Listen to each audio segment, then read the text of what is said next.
Did it.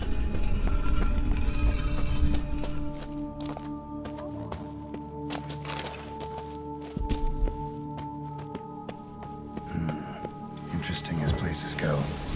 Seems someone put a lot of thought into its design. Should look around. Impressive. Is just decoration, or...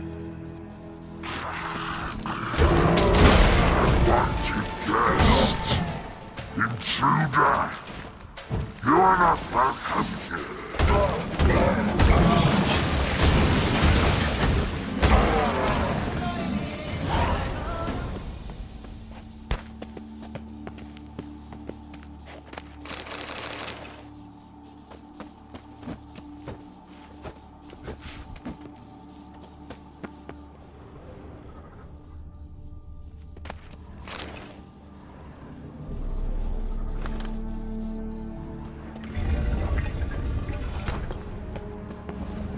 Great.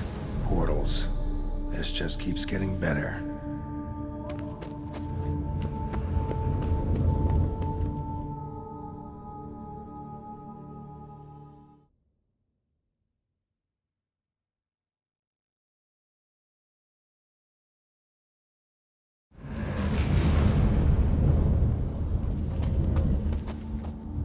All right. How to find the next portal.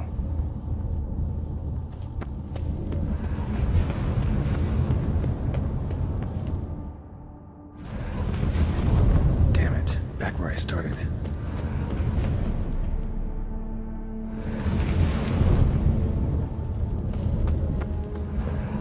All right. How to find the next portal. Damn it. Back where I started. Damn it. Wrong again. Could be some clue around here.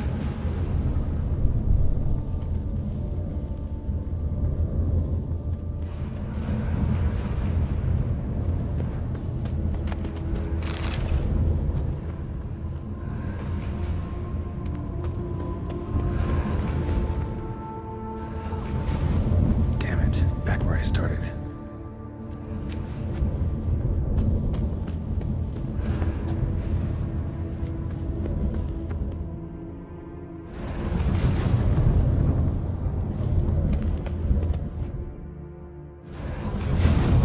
Statues seem oddly oriented, as if to all face in one direction. All right. They're oriented. How to find the next portal. All face in one direction. The right portal, maybe?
Damn it. Back where I started.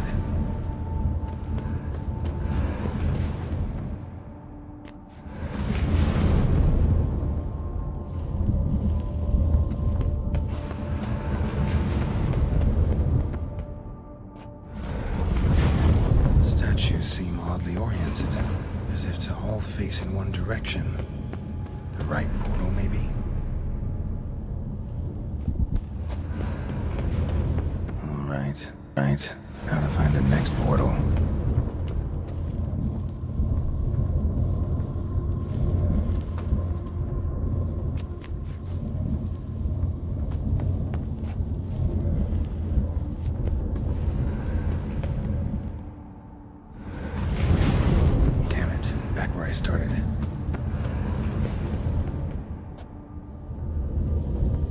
Statues seem oddly oriented, as if to all face in one direction. The right portal, maybe? Damn it, back where I started.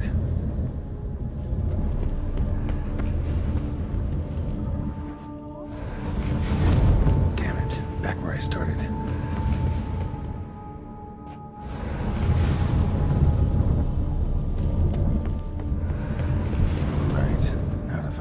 The next portal.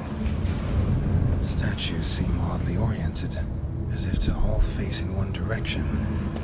The right portal, maybe? Right. How to find the next portal.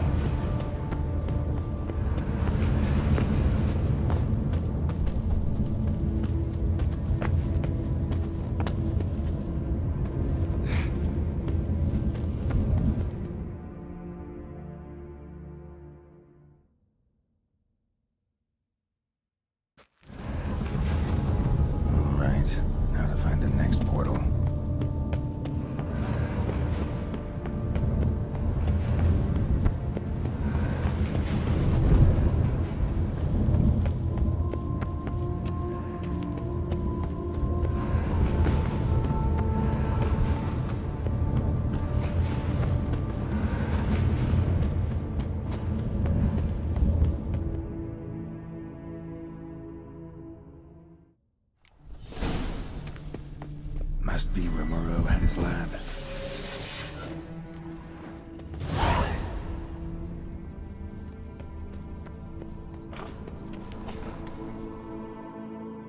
Just need to pick an entry.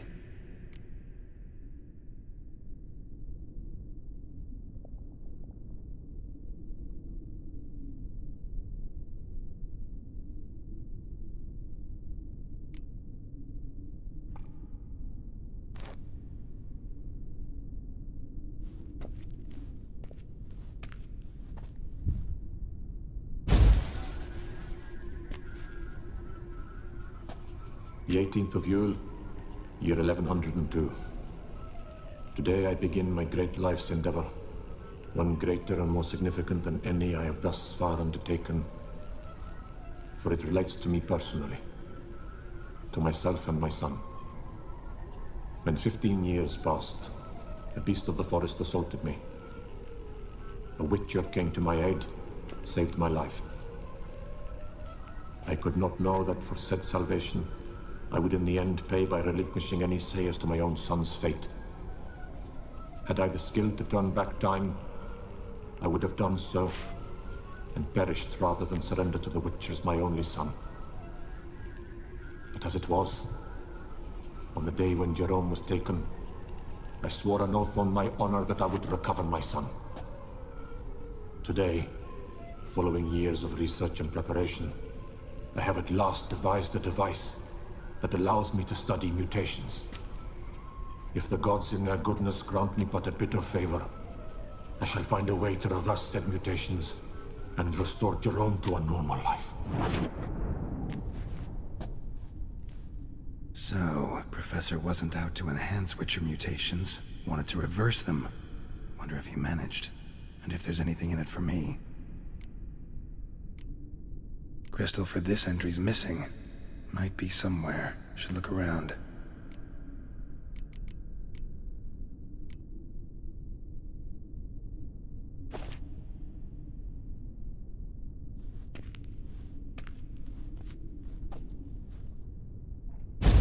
Observation number 30. The mutations do not set in at once. Curiously, they do not develop over a span of time. Rather, for a mutation to progress towards completion, the appropriate mutagen must be applied continuously. The subject does not bear this well, but I found a way to make the mutations less taxing, invasive. To the mutagen base, I add the albumin of a mutated giant centipede egg. Stored in a glass terrarium, the eggs do not develop, remain small. The eggs themselves are a sight to behold. Mutated, they are luminescent, emitting a wondrous glow. I can only hope my addition of the albumin will produce no significant side effects. Time will tell.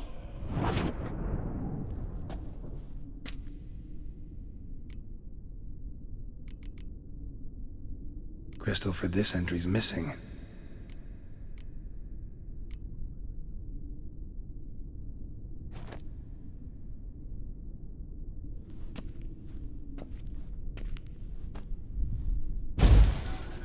Years of experiments, research, sacrifice, all for naught. I have failed to achieve my defined objective. Each mutation I applied to my subjects proved ineffective when applied to Jerome. What I meant to cure him of his Wicherism, that which I meant to restore to him a normal life, only deepened his mutations, further augmented his speed and strength, rendered him yet more inhuman. It seems my son must remain a Wicher forever. I have failed. The time has come to abandon this place. Return home to Lydia. She may yet deign to take me back. The contraption and mutagens I leave here, let them wither and crumble, as did my dreams of regaining my son.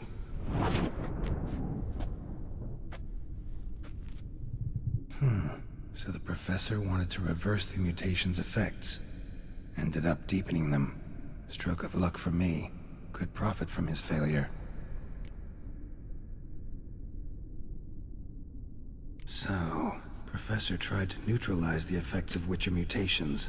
Only managed to enhance them, though. Used the albumins of giant centipede eggs as his mutagen base.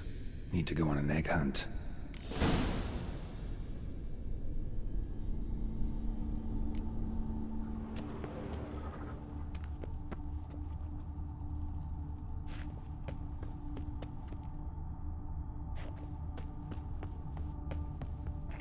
Guessing this man didn't come here willingly. Intriguing as machinery goes, but how do I start it up?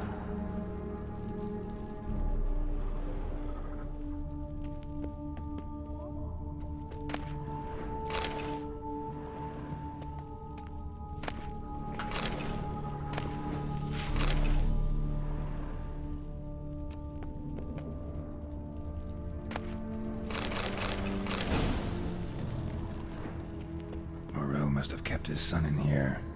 Grim.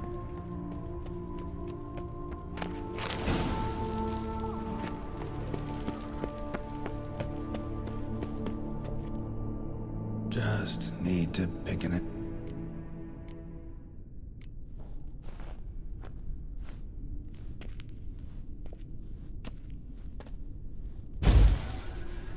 Observation 22. Despite applying a surfeit of toxic substances, significantly more than usual, the subject displayed no symptoms of overdosing. I believe this to be an effect of the mutations. Thus, a minor success. This mutation should allow Jerome better to tolerate toxicity.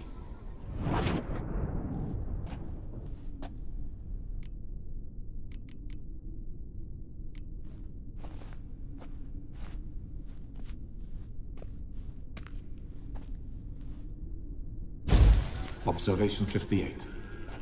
Sometimes failure is the catalyst for success.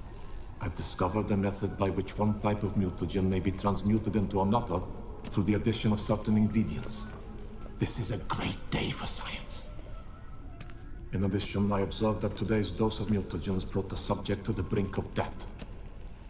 He then suddenly awoke, revived, his strength renewed. Not wholly, of course, but he did in a sense come back from the edge of death. Whether this is attributable to his mutations or to pure coincidence cannot be ascertained. I must conduct further experiments.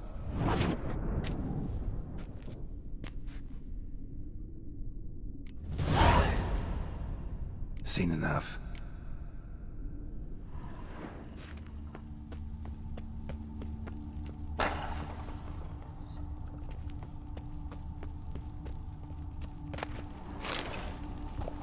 Preserved organs.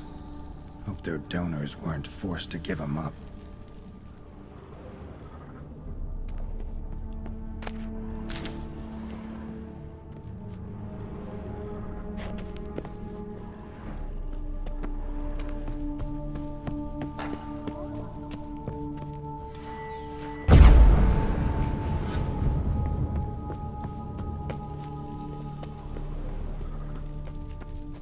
Quite the library. Mostly tomes on mutations and genetics.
working as machinery goes. Full gear. And how do I start to drop my armor, leave my weapons?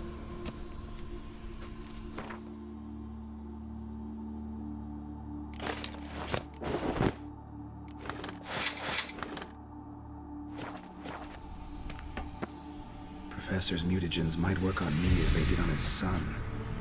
Well, time to find out.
Dutch is small, but do you know any who's not heard of our wines?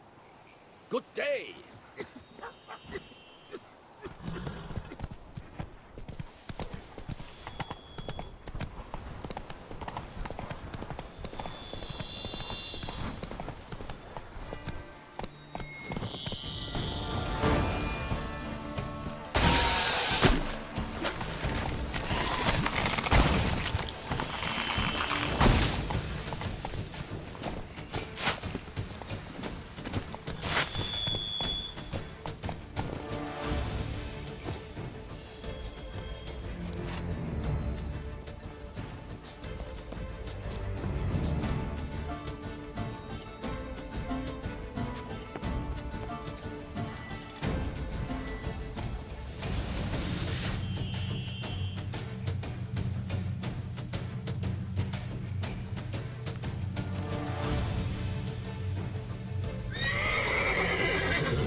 The old sorcerer like to be planning to witch our kids away.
Come on.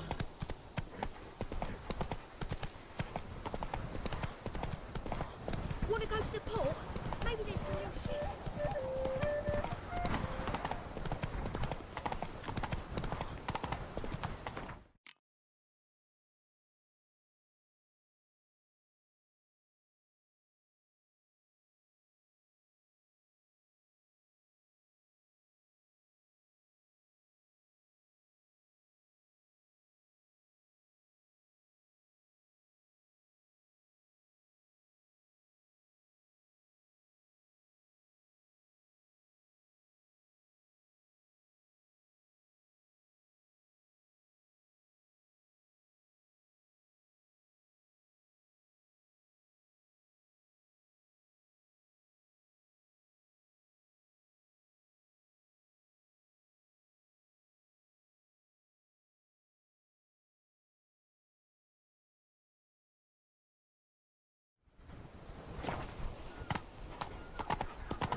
Lovely trifles.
Quieren reemplazar algunos archivos, le dicen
Move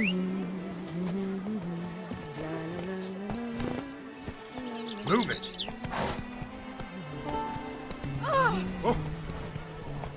Breed! Endless! Champana! Polish.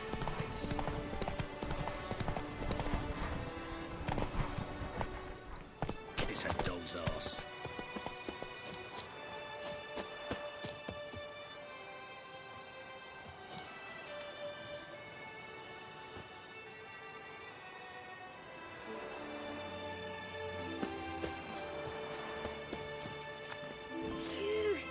Stinky!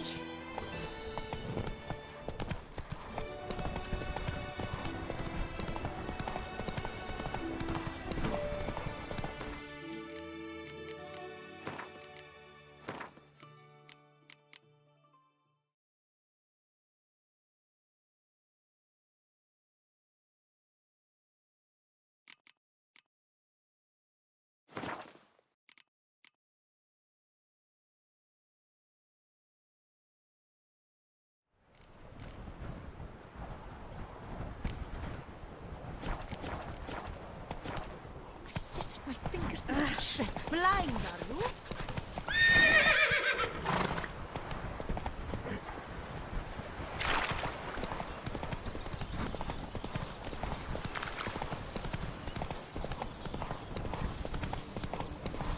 Oh!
I'm walking on water.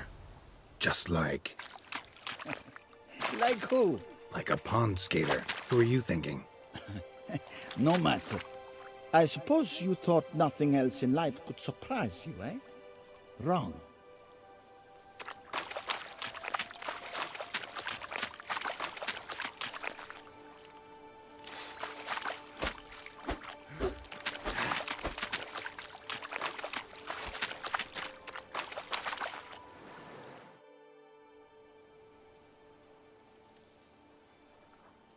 Hey, happen to know how the hell I can walk on that water?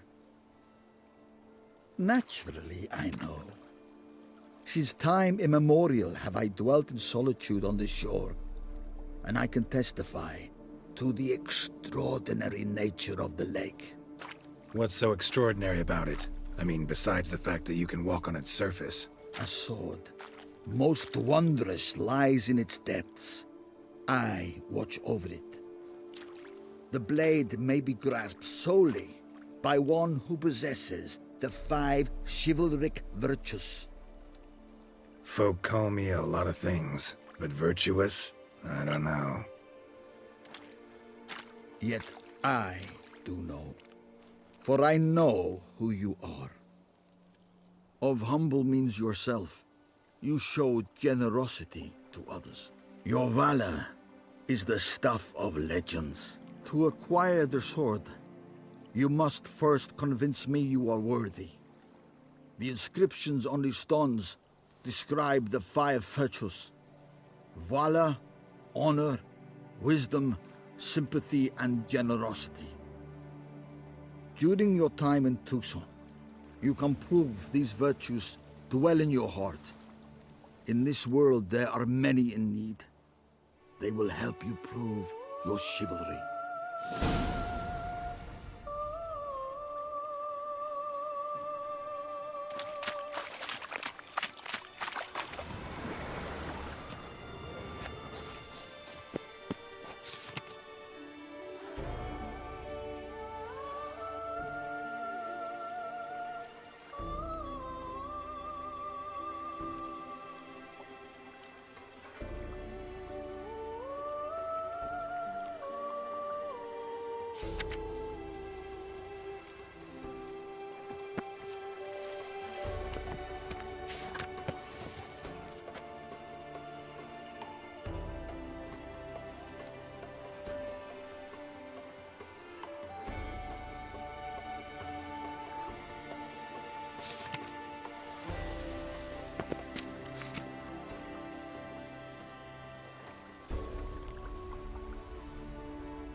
still be here.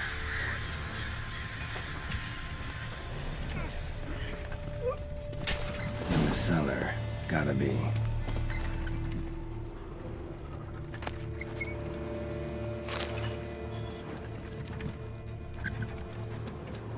River Muck carried the body in his cart. Claw wounds from 5 separate claws, spread of a small human hand. Woman from the inn was wearing this coat. Killed with a single blow.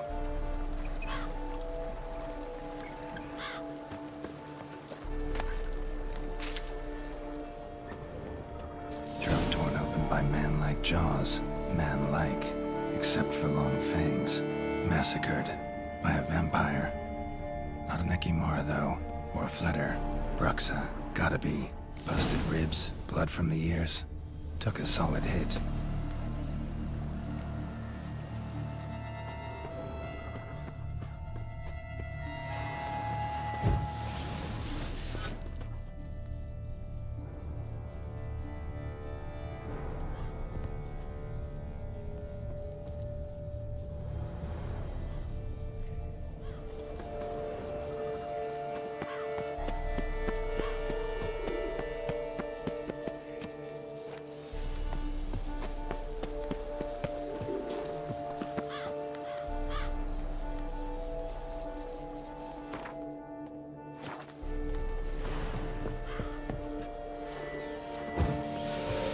Footprints.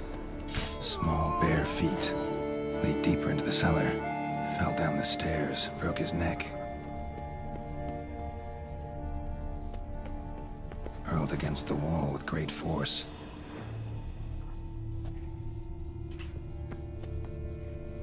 Used this to batter down the grate.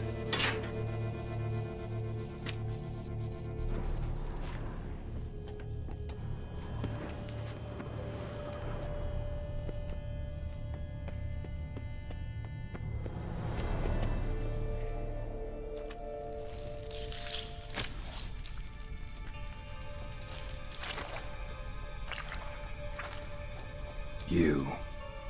Saw you at the inn. I know what you are. Don't know why you killed these people, though. Clearly wasn't for their blood.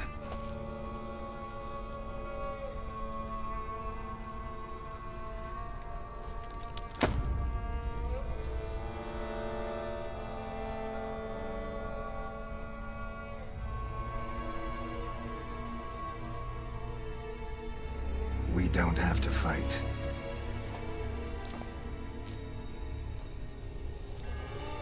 You are wrong.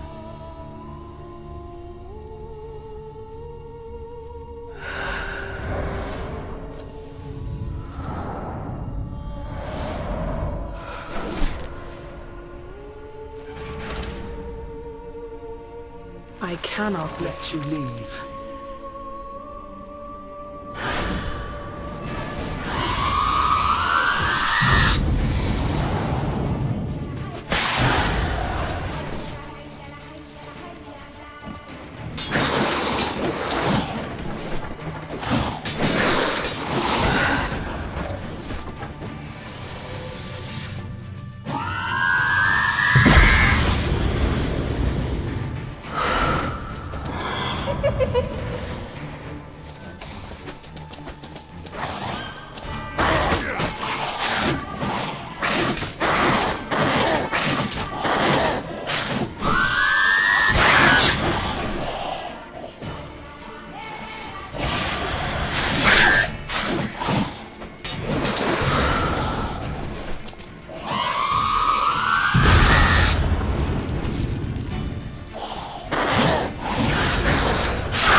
Stinks. Waterlogged. Both hands amputated. Body was quartered just as I thought.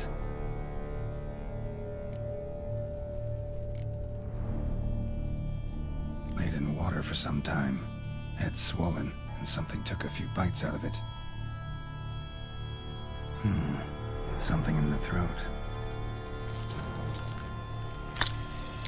A pouch, bulging with coins.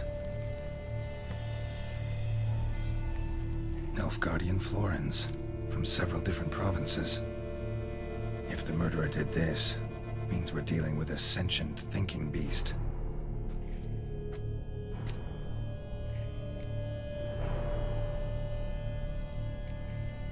Body was chopped up after death.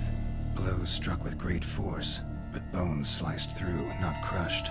Creature that killed him had long claws, sharp as a witcher's blade. First sank its claws into the victim's heart. No Bruxa did this. Third hand. A spare. Except it's clearly not the victim's. Guardsmen must have not noticed it as they picked everything up. How's this possible? Still warm. Blood still flowing. Several monster species can regenerate. Never heard of that happening to their severed limbs, though. Or of their limbs seeming completely alive after so much time. Examine the tissue more closely later. Might learn something.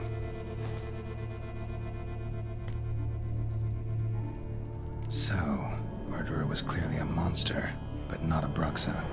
But then why'd the Bruxa come here for the severed hand? And who does the hand belong to? Why the hell's it still warm? Now, pouch shoved down the victim's throat. What's the significance? And why was he chopped up into pieces? Lots of questions, no answers so far. Need to know about the other victims. I'll ask Palmerin to get me in to see the Duchess.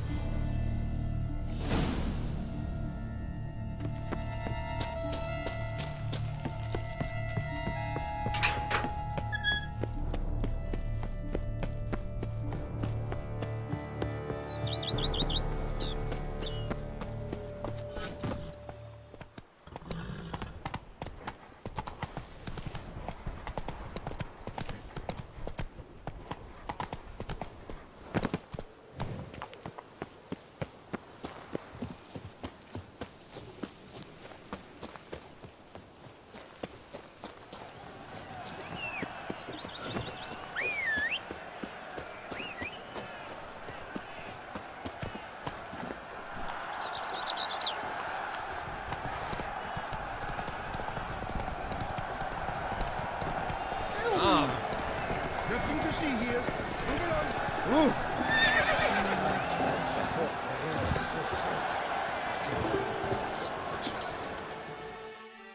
Need to speak to the Duchess, urgently. All right, you scamps. Story's done. Go find your parents. But Sir Palmerin, what about the story of Rittik and the dragon? A tale's for another time. But take a good look at the man who stands before you now. This is Geralt of Rivia, the master witcher who lent his valiant hand to the defeat of the giant Goliath. Master Wicher, is it true virtue always trumps villainy?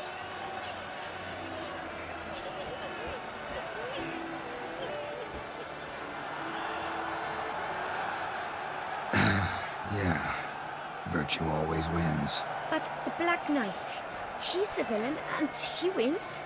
The cutter of Casteldaccia, too. Moral victory, that's what counts. Rubbish. Now, that will do for questions. Go find your parents. Her Enlightened Highness has doubtless arrived at the tourney grounds to watch the battle in the arena. If we hurry, we'll be in time to speak with her before the spectacle begins. Lead the way.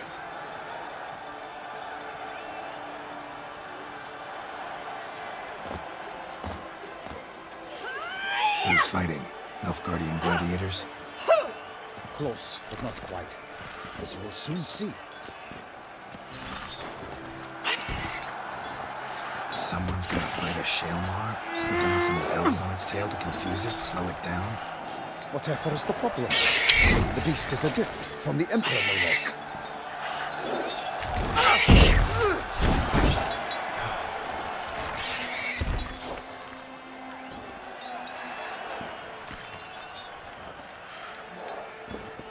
Shouldn't torment the beast. How would you like to be dumped in an arena, blindfolded with a string of bells dangling from your ass?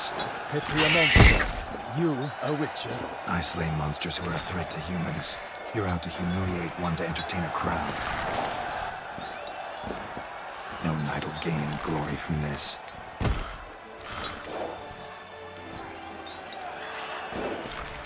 Who's going to fight the beast? Guillaume, the young man we met. Yeah. Mentioned he'd promised his heart's captor a monster trophy. Great love demands great sacrifices. Let's go.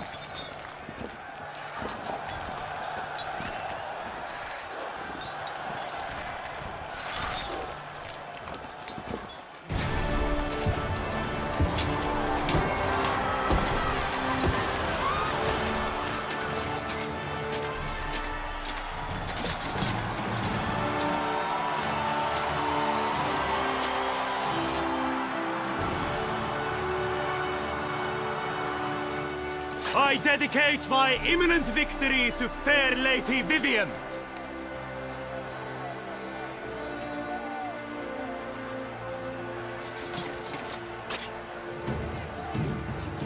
It's begun. The fight shall have to end first. We must wait.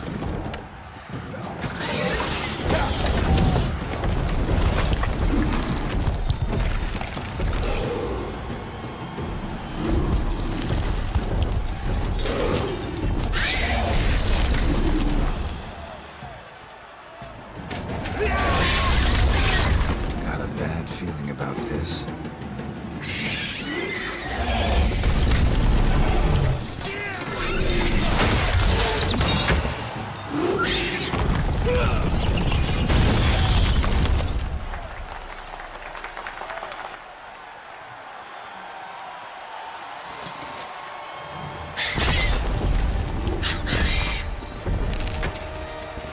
Damn it.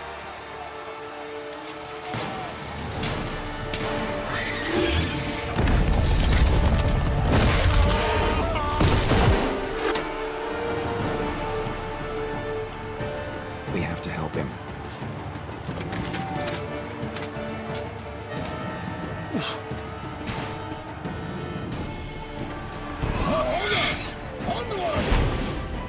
Gotta keep it down. Can't let me tell where we are when it hears us. Alas, tonight the beast heaved its foul girth. Let loose a roar and knocked him to earth. Then down came the Wicher in one mighty pound to give fight to the beast. Friends confound!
So the Wicher wooed the Shelma, then its foul heart turned. Dodge, dive, flee, faint, his facer strikes belly, Shelma's horns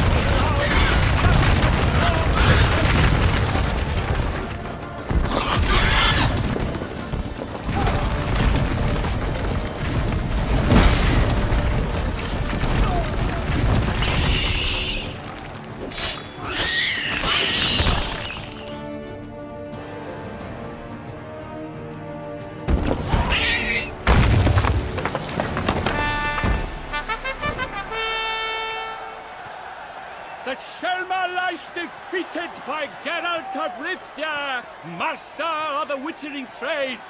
Behold, as the last gasps of life seep from the beast.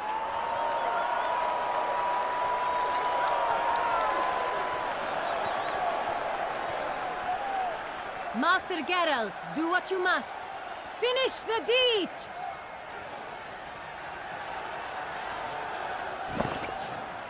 Monster's no threat. No need to kill it.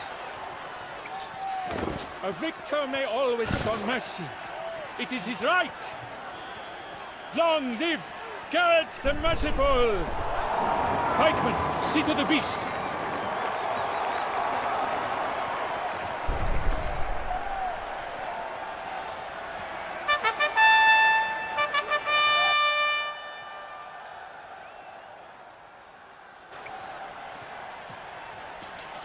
Guillaume. The lad came damned close to dying. I'm fine. Not hurt at all. Vivian? Smile as befits a hero and keep silent. Speech clearly pains you. She approaches.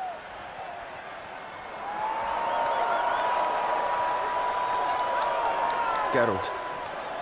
We must talk. Vivian. You shall talk later, in the medic's tent. Geralt, magnificent, breathtaking.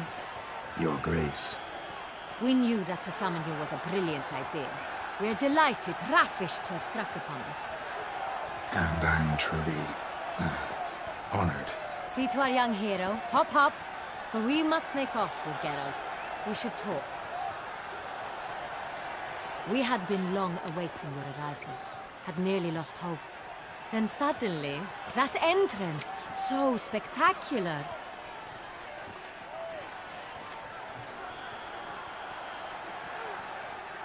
Your Grace. Shaelmars are dangerous creatures, even to knights in full-plate armor. Nonsense. In Toussaint, knights have battled beasts for mere glory since time immemorial. True.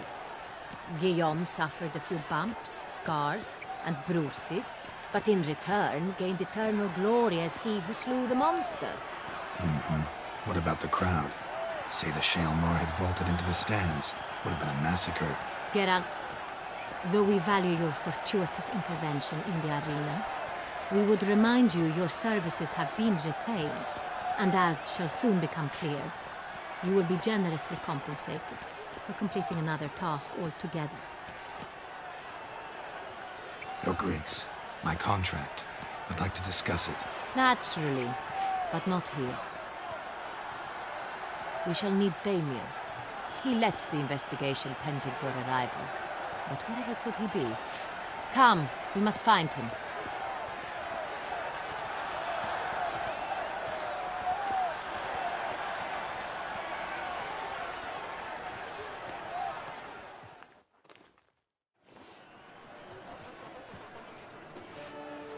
Tell us, have you come alone? Or did Viscount Julian accompany you? Wish to see Dandelion, Your Grace? Yes. I mean, no. Yes. But solely to tell him we regret. Yes, deeply regret rescinding the death sentence we so justly handed down upon him. If we could turn back time, we would make certain he sat in a tower till he rotted. No, we would ensure he was broken on the wheel, then drawn, hanged, and quartered.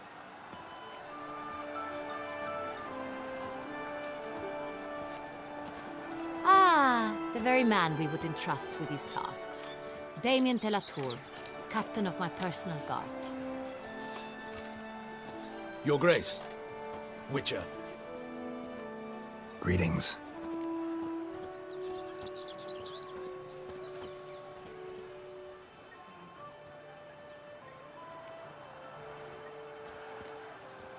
Sorry to have to tell you, but the guardsman handling the last victim's body... I know already. The creature in the cellar of Corvo Bianco. Was it the beast? No. A bruxa, a kind of vampire. Not the beast, but tied to it in some way. You know this how? Through careful analysis of the evidence, both on the riverbank and at Corvo Bianco. Do you mean to insinuate the investigation thus far has been sloppy? Geralt insinuates nothing of the sort. We must listen to him attentively.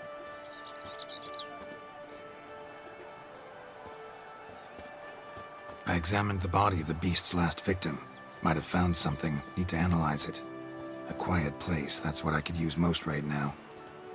And maybe the help of an alchemist or a mage. Also like to hear all you know about the previous victims. Take it Sir Delatour is my man for that.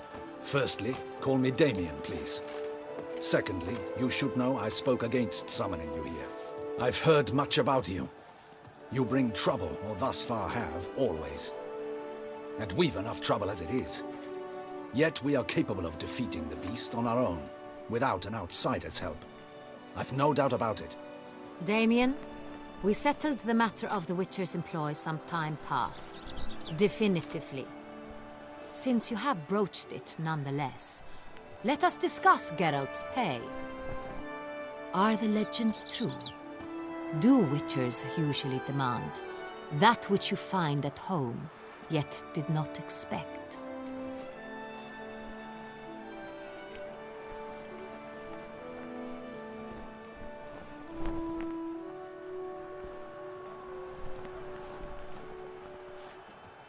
Yes, Your Grace.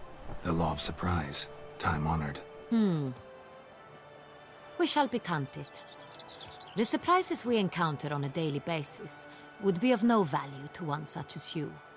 What awaits at the palace are edicts to sign and portraits of suitors from far-off lands. I fear you would find little use for either. Thus we've decided you shall receive the deed to a vineyard, Corvo Bianco, and a sum of coin. You will doubtless consider this adequate. Title to the vineyard shall be given to you at once.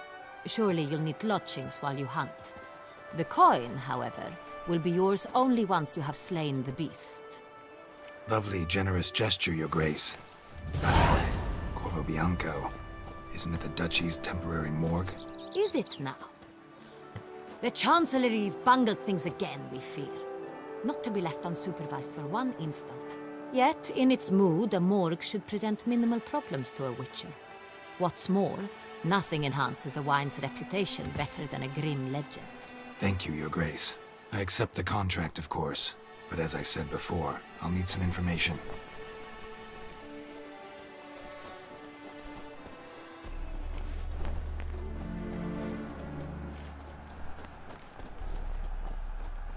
How'd it start? Who was the first victim? Crespi was the first to die. He was famed once for his many glorious tournament victories. Then he grew old, hung up his sword, and took to winemaking. Crespi was not loved by the wine merchants. He was ruthless in business and thought to cheat many a time. He asked us for a dispensation from all court ceremonies. We did not grant it. We could not. Once you've taken the oath of a knight, you remain a knight till death. How'd he die? Where'd they find the body? Quite unusual, the circumstance. He was at a feast when suddenly one of his fellow feastgoers noticed he was missing. The town watch found him an hour later. On his hands and knees, propped against the town pillory, his sword hanging from his neck. He had died of wounds inflicted with claws, not a weapon. Blows of great force. So he died suddenly, but the body was on its knees, meaning someone posed it. So it seems. Second murder. Tell me what you know. In the city there are certain nooks. No one reasonable ventures there after dark. Ramon Dulac's corpse was found in one such place.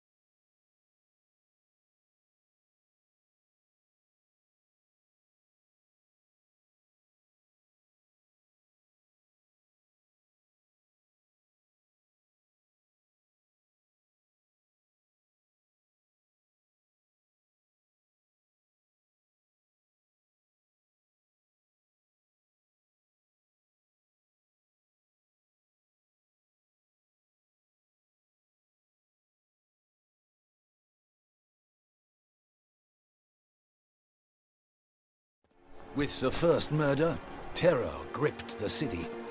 Its inhabitants grew wary, kept to safe areas.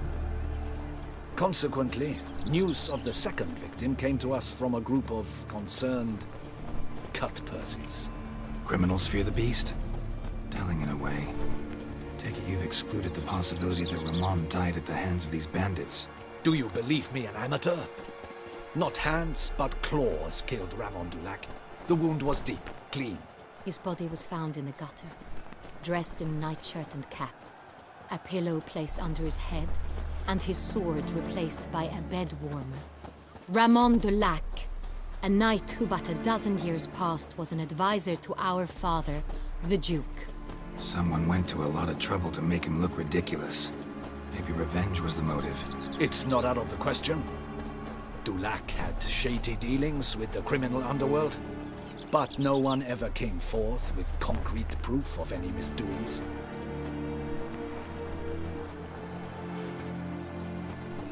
So, first two victims were knights, best years behind them. The same could be said of the third. Sir Delacroix was wont to claim that in modern times knights face new challenges, enterprise being the latest addition to the chivalric virtues. He made a veritable fortune in the grain trade. Palmerin even nicknamed him Sir de la Stinchi. Found a coin pouch on his body. Contained florins dating from various times, hailing from different provinces of the Empire.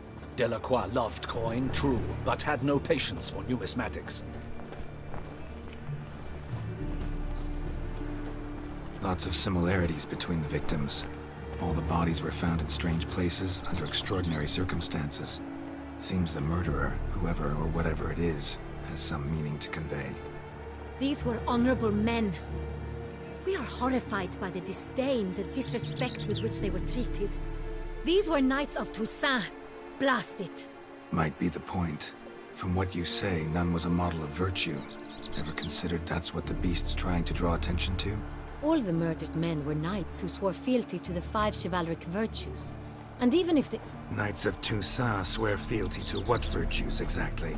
Honor, wisdom, generosity, valor, and compassion.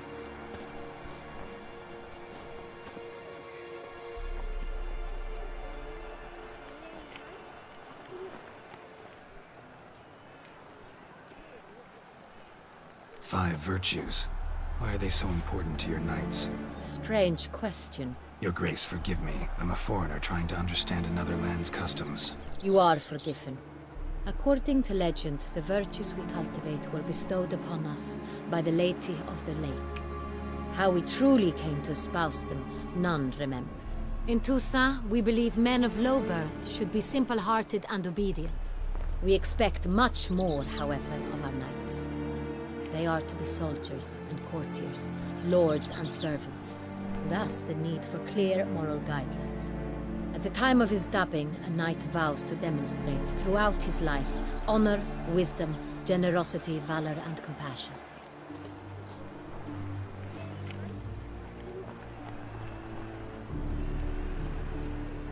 Beast seems to be pointing up moral decay, denouncing it.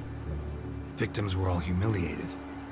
Might have been murdered to emphasize their lack of specific chivalric virtues. Honor compromised by the pillory. Wisdom by ridicule. Generosity by a coin pouch shoved down a throat. It seems to fit, true, though not perfectly. Can't discount the theory if it's on the lips of everyone in town. Say our reasoning's right. Next murder will be just as showy and denounce the victim's lack of the fourth virtue, valor. We can also assume that victim will be an elder knight. Let's think. At the moment, all the knights are either at the tourney grounds or in the palace gardens. Our annual hare hunt shall begin there shortly. Have you heard of the custom? Milton mentioned something. Seemed excited to prance around in a bunny costume. Not sure why. Hang on. Strange circumstances. A knight advanced in years. The famed cowardice of rabbits. Could it be that simple? Is Milton de Peyrac-Peyren the next victim? Milton also knew Delacroix. Told me so down by the river. Damien! To miss something so obvious. De Peyrac-Peyren, Crespi, Delacroix, and Delac formed the knightly team. It was years ago, but... They were a team? They were close friends, tightly knit, and as such, earned the trust of our father, the Duke. We often witnessed him turn to them with delicate matters. Later, their paths diverged. Unlikely to be a coincidence. Beast must know it too. It's a lead, I'm sure. Your Grace, we need to find Milton, immediately. Rather problematic. You see, the garden entertainments are due to start, and he's disguised as the Hare, hiding somewhere, waiting for some tipsy courtiers to find him. The Hare's hiding place is a carefully guarded secret. We must call off the game, at once. First and foremost, we must remain calm. Damien, order the garden searched immediately, but discreetly. By no means can we disrupt the festivities. Panic will only incite the beast to strike sooner. And you, Wicher, follow me. My gardens, my night, I shall take the fall. A murder is out of the question. I will not allow it. Not near my palace. Horses? Ready our horses!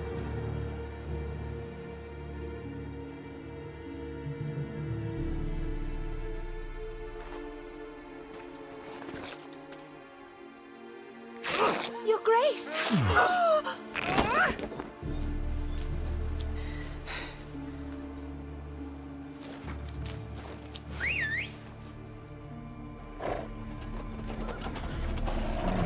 What the hell? Why, I should... Your Highness, Mind it doesn't get wrinkled. Onward!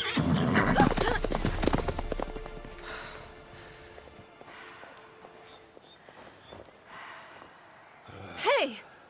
That is silk! Be careful! Give it to me!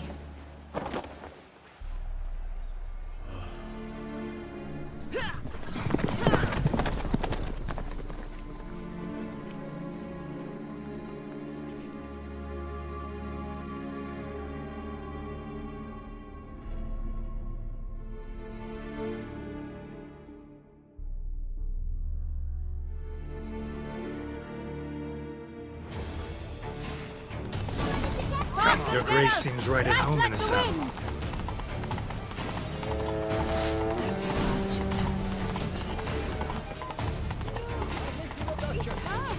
Clear the path!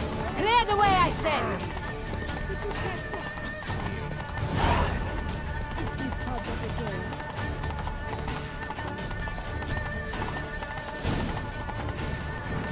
It's here! Just round the corner!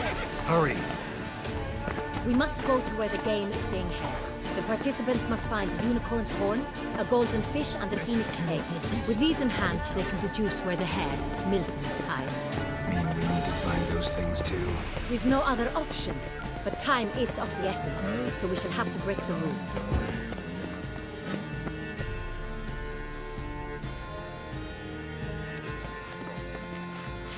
On second thought, through here.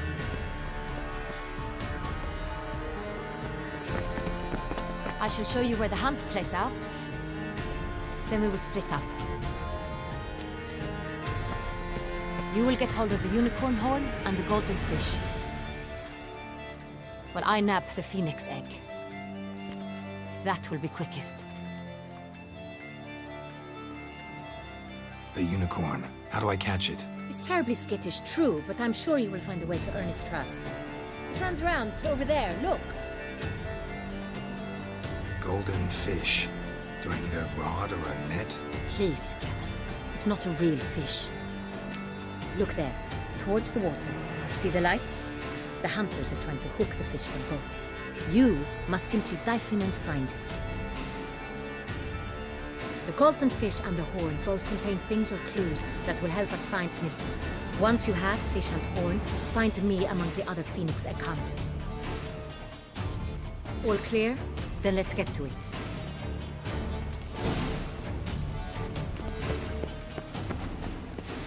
Ah!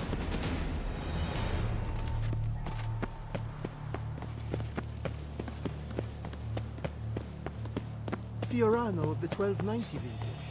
I do encourage you to try it. our secret tales from the fairy tale that she liked to song.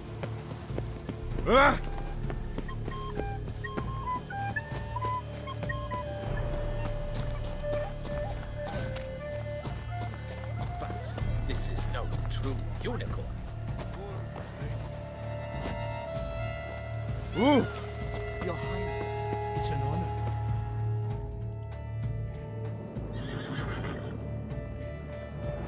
Perhaps an apple will work. Or some sweets. We would not be in this predicament, dear sister, were you still a virgin. Do you really wish to have this conversation again? Here and now? Hush, or you'll spook the beast. We should try the sweets. Hey folks, gonna have to ruin your fun. Sorry. Who's that?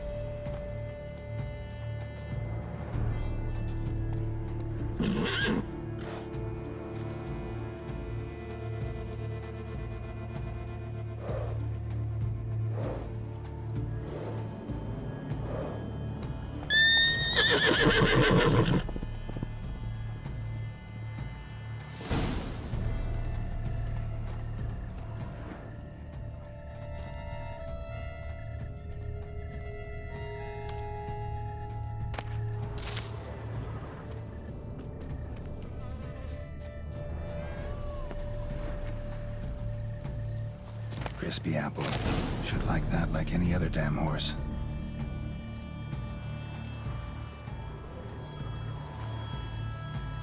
Cold game's not likely to tempt a unicorn.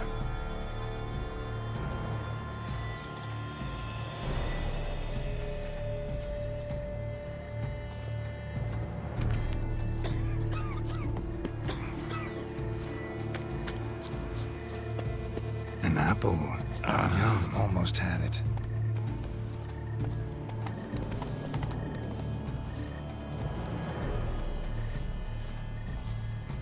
That's my... An apple. Yum, yum.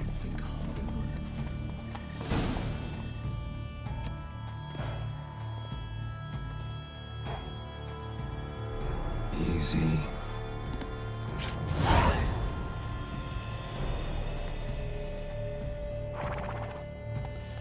Gardens are huge. Be better off on horseback.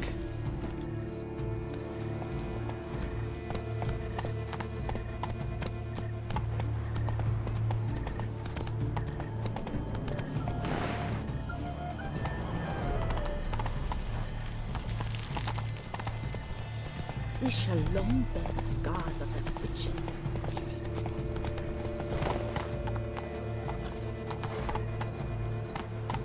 Golden fish should be easy to spot once I'm under.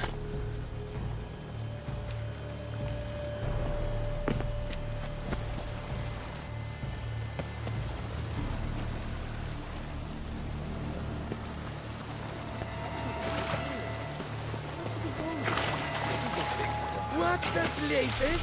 Did someone just dive in the water?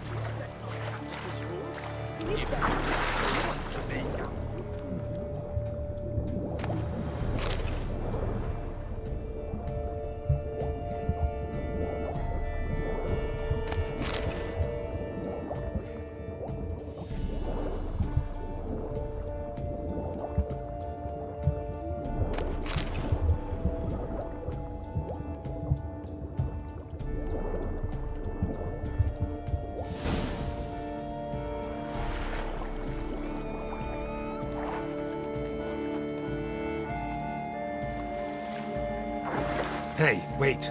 Stop. It's important.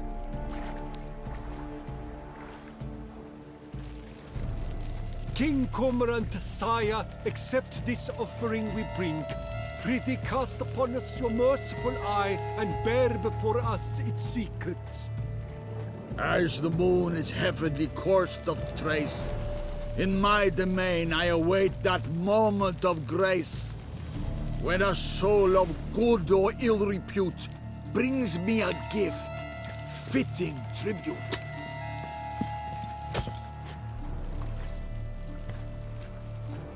A key. Why, you bomb-botched wretch! He's ruined the game! Disgraceful.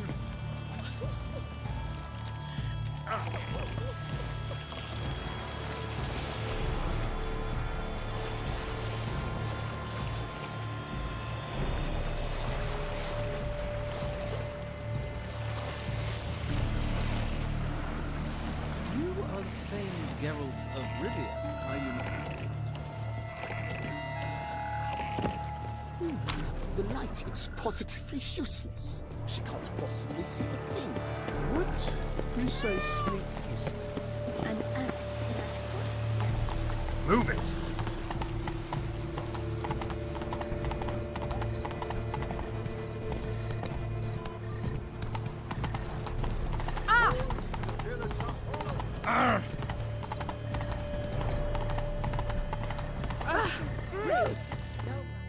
No need for a servant, perchance, Master Wicher? If you please, Your Grace. We do not please. We act out of the highest necessity. All shall be explained later. But it's against the rules. I am the rules.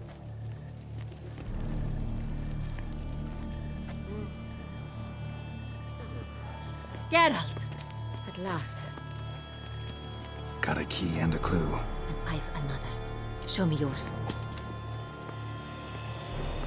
Who wrote this drivel? I begin like a crone, hollowed out with ease, then end like a mouse, with a head of hard cheese.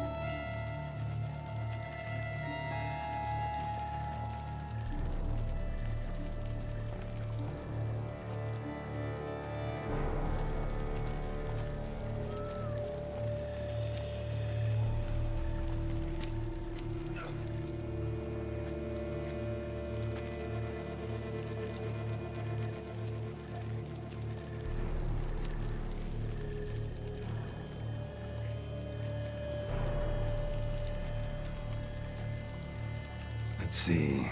Grown with ease gives us green, right? And mouse with the head of hard cheese. Greenhouse? You're a genius. Several greenhouses in the gardens, indeed, but only one locks, the key to which looks just like the one we found. Greenhouse it is then. Let's go.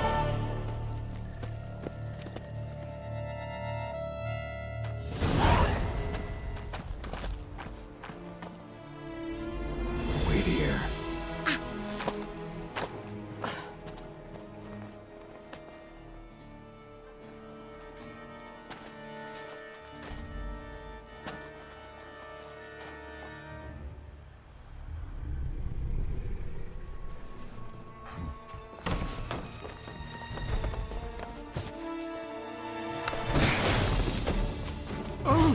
What the butch?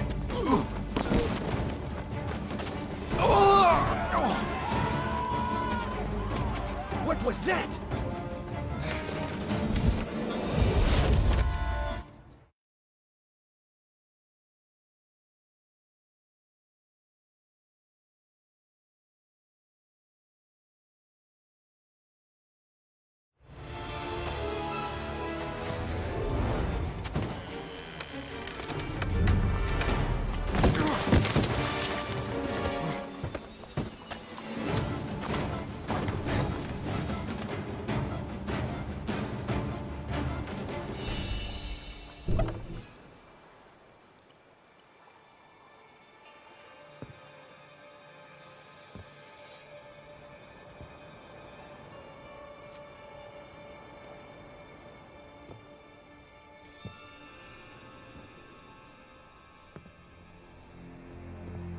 I'm here.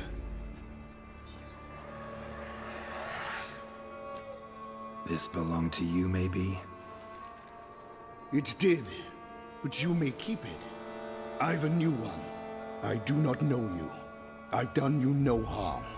Yet first you butchered a Bruxer who was dear to me. Now you pursue me. Why? You've killed 4 innocent people, at least. And you? How many innocents have you cut down?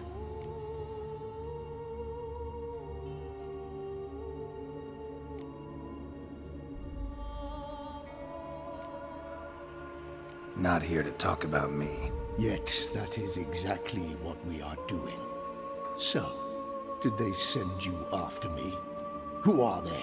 What do you mean, they? Duchess hired me. You've been murdering her subjects.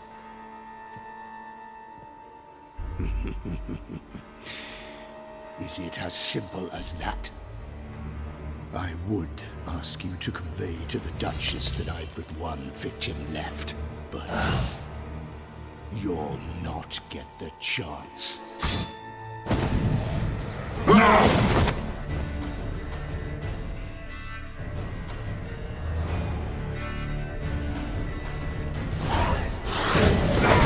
Kill again.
To stay where you were. Regenerate. I know you're in trouble. I can help. I'll help myself.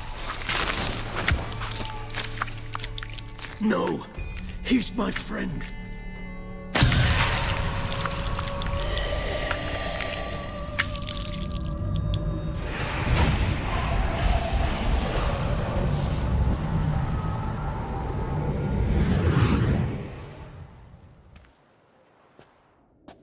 Yes, Geralt, it's me. Regis? You all right? All is well. All's in order. Wounds such as these heal on vampires in moments. But we've not seen one another in ages, my friend. At least in human terms, that is. How's this even possible? Last I saw you... I was a bubbling, shapeless smear, having been rather spectacularly melted into a column of a certain castle. In somewhat better shape now, as you can see. Hardly peak form, mind you, but were I human, folk would think me a demigod, I dare say. I'm sorry. What happened, it was my fault. Never got a chance to apologize. No need, Geralt. Bygones. I did not have to join you on that expedition. No one twisted my arm.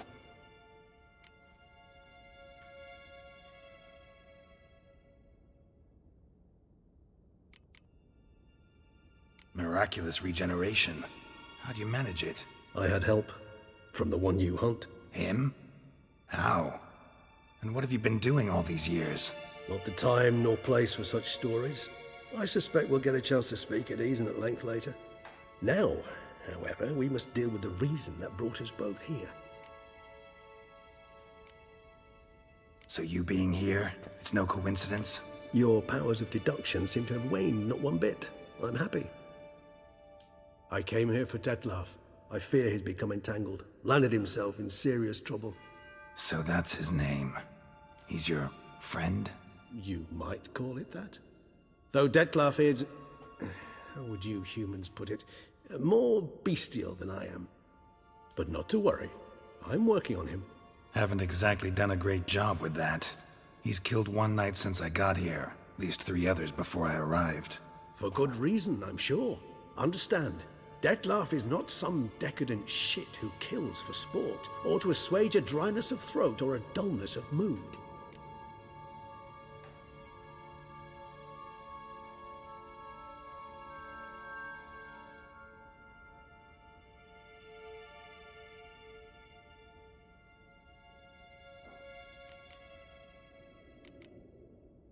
So in your opinion, what are his reasons? Precisely what I wish to find out.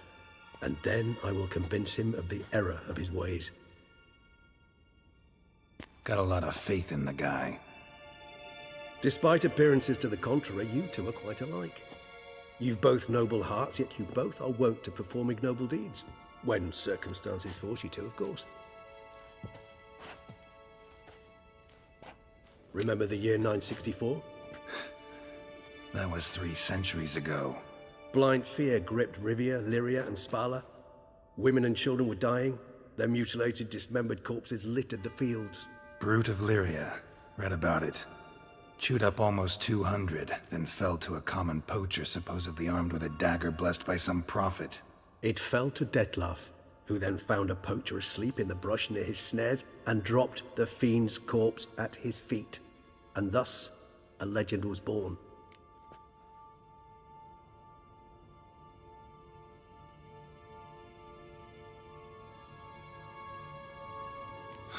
Vampires rarely help humans. Must have had his own agenda, hunting the beast. You err. He slew it for one reason alone. The monster killed a lad who once, in the street, had offered Detlef an apple, expecting nothing in return. Terribly noble of him. You do not have a monopoly on altruism, my friend. Vilgefortz melted my body. Detlef found what was left. As per our codex, he had a choice. To leave me where I was, or to care for me and nurture my remains. He chose the latter, regenerated me at no small expense in his own blood. Do you know what that means to a vampire? The gravity of the endeavor? Probably same thing it means to a human. You owe him your life. Much more than that. The act itself made us blood brethren. A bond so strong humans cannot even imagine, which is why I know something ill is afoot. Always had an overdeveloped sense of empathy. Each vampire has a unique talent, one they hone over centuries. It's precisely what renders us so difficult to classify. Detlef's trump card is his herd instinct, his tribal propensity. In point of fact, he prefers the company of lesser vampires and shuns that of humans. If he walks among you, killing egregiously, it can only mean something's upset him immensely.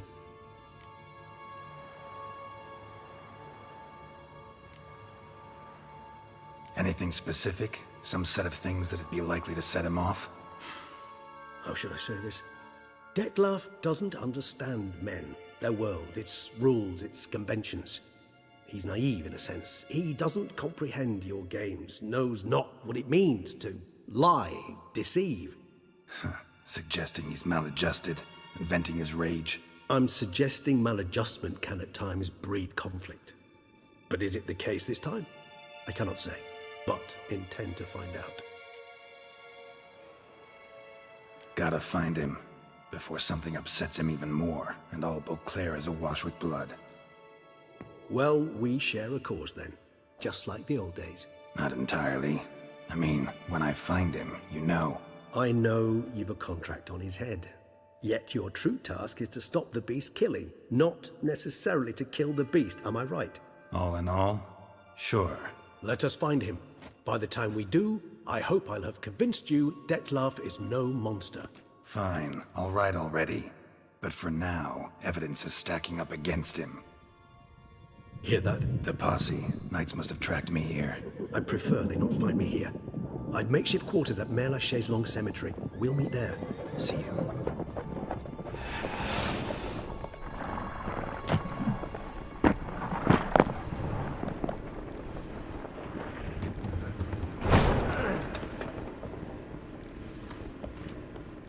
Wicher, we flew here as fast as our courses would carry us. Yet I fear we're late all the same. Pray, where is the beast?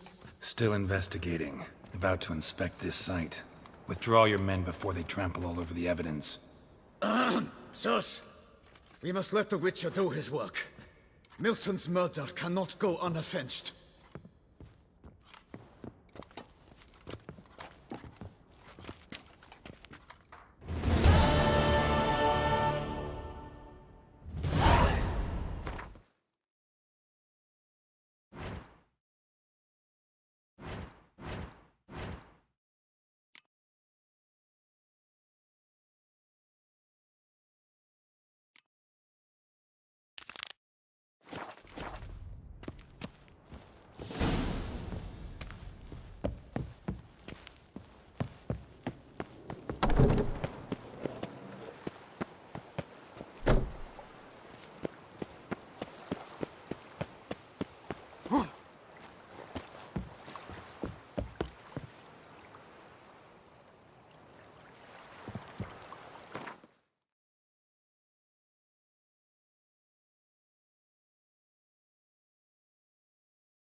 A return to traditional values Can't and pull morals. one over on That me, is the Wicher. remedy I for can two see problems, you're a kid. not two swords.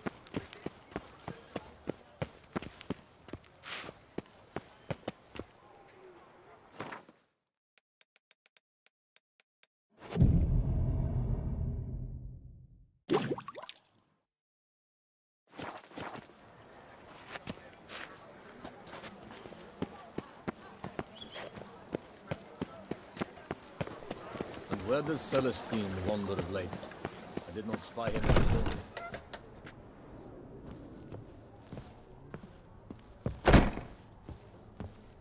Fiddlesticks, these numbers don't add up the way I'd like. Greetings, brave hero. I am Raphael de Serman, and I am the Ducal Camarlengo. I'm Geralt. So what is it you do here? I pay the knight's errand. For what? Our knights wander the roads, protecting Toussaint from bandits and monsters. It is fitting and just that they be recompensed appropriately for these toils. Note, sir, that should you successfully smash a hands, save a brother knight from peril, or extract a captured merchant from the hands of cutthroats, come see me. You shall be rewarded. Speaking of payment, my most heartfelt gratitude, sir. Compensation for your sacrifice.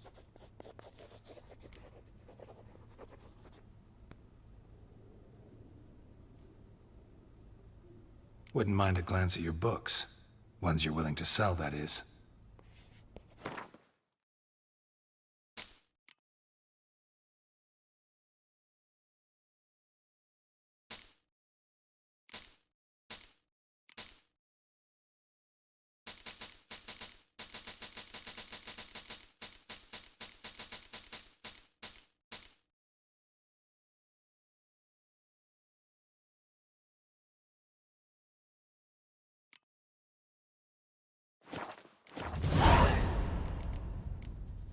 Can't help but be curious, but where do the funds for those payments come from?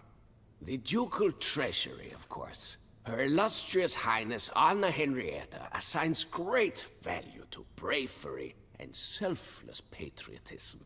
It is her standing order that any knight may receive a wage, pardon me, financial compensation for his dedication to defending the duchy's internal security and order. Well, see you later. Go in peace for a night.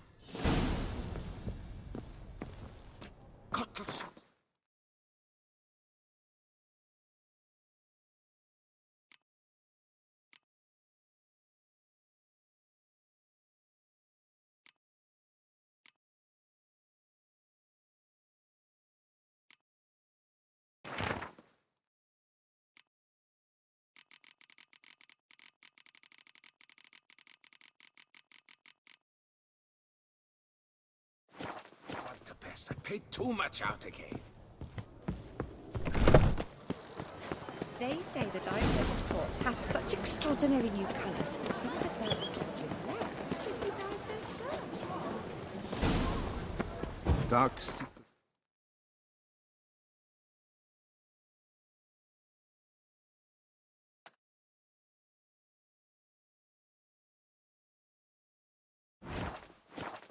It's even a fairy tale duchy like Toussaint.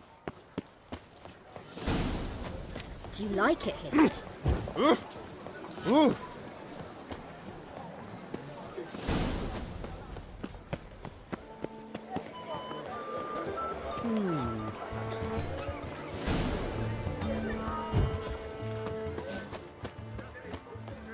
Around here, it's wine, wine, and more wine. Ah. Me, I prefer brandy.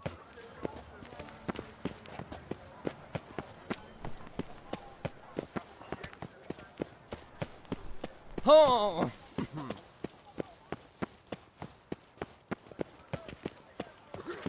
Ah, the serendipity. I'm so glad. You scared the fright out of me.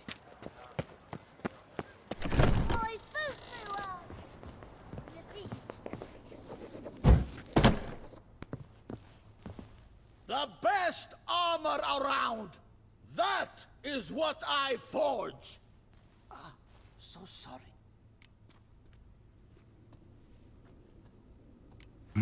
What have you got there?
So long.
You need new bridges? What have you got there?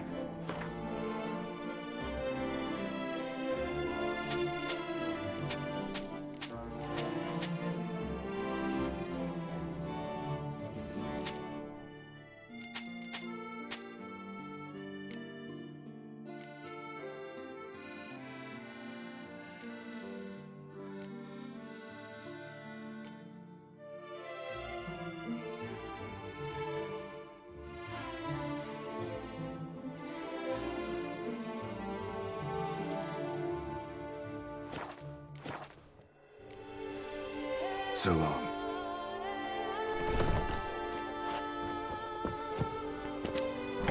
The serendip. Master Wicher, what luck to happen upon you. Got work for me? New contract? Of the contract in question, you acquitted yourself beautifully years past on your last sojourn in Beauclair. I was in a bit of a bind at the time, do you remember? Yet I swore a solemn vow to pay you in full one day. Guess it rings a bell. Sadly, you went on your way before I could settle matters with you. So, I took your coin and placed it in an account for safekeeping. What kind of account? A savings account at Cianfanelli Bank.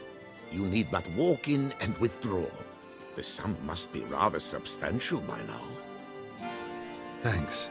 Head over there first chance I get. Come here! Gotta stop by that bank. Seek something? I've got it.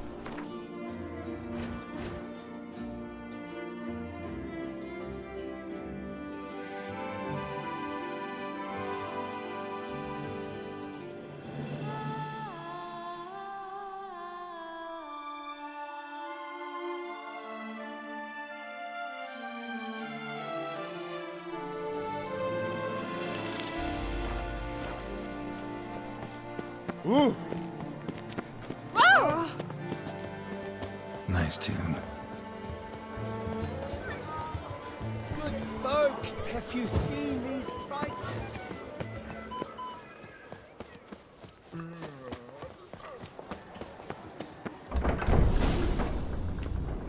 No safer place than a bank. Welcome to Cianfanelli Bank, where we look after your coin as if it were our own, and the customer's always right. How might I be of service?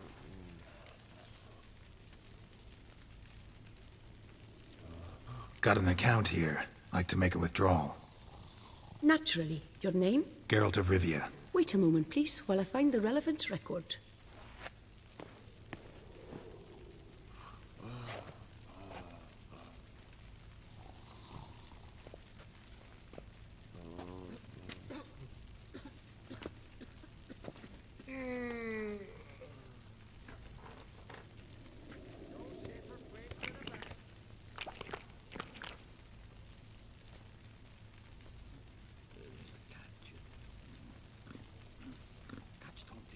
I'm afraid I can't help you. Extraordinary circumstances, you see.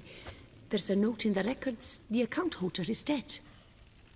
That's inaccurate, as you can see.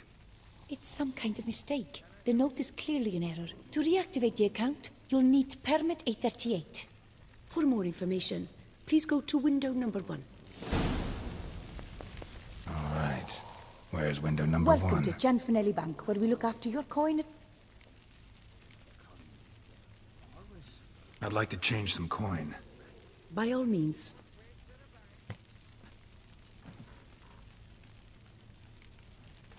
Come by later. Ever at your service.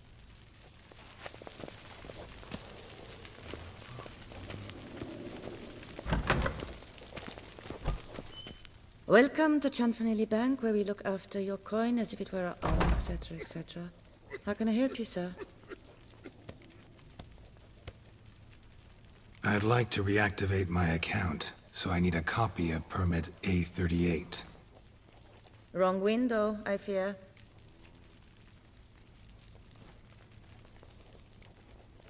Happen to know where I can do it then? Let me think. Perhaps upstairs, in records? Or downstairs in the archive? You must ask them, sir. Do just that.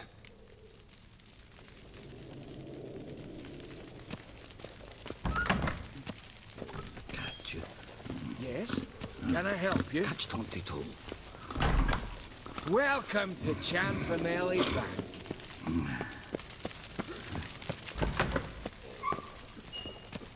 Sorry, gotta get through. Hold there. What is this? Back off the queue, sir. You cut the line, sir. Push, shove, it's unsafe. Yet nothing moves. Welcome to Chanfanelli Bank, where we look after your coin as if it were our own, and the customer is always right. How might I help you? This where I get permit A38? Naturally. Just hand me your Form 202, please.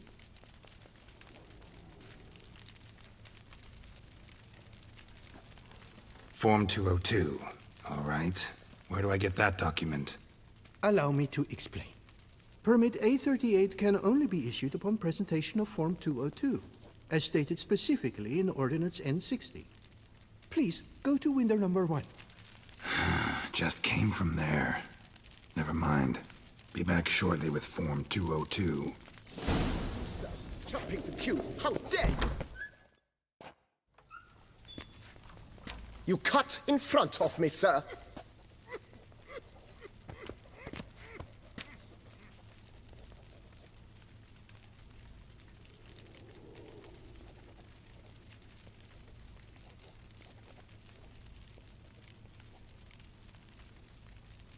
Well, couldn't really give a crap.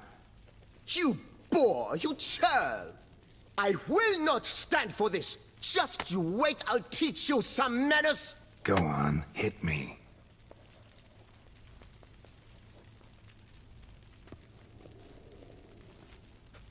Oh, gentlemen, if you wish to raise a ruckus, do it outside. Outside, now!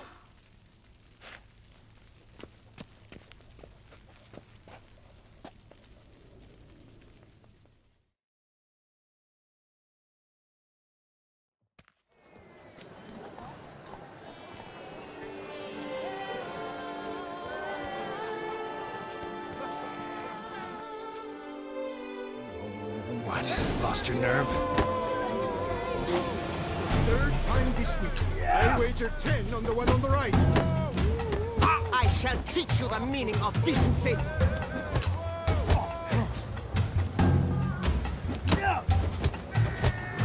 Poor simpleton, prepare to be humbled.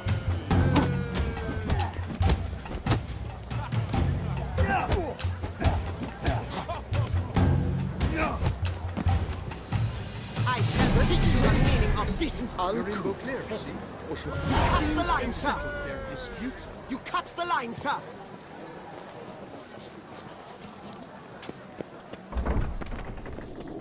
Welcome to Chanfanelli Bank.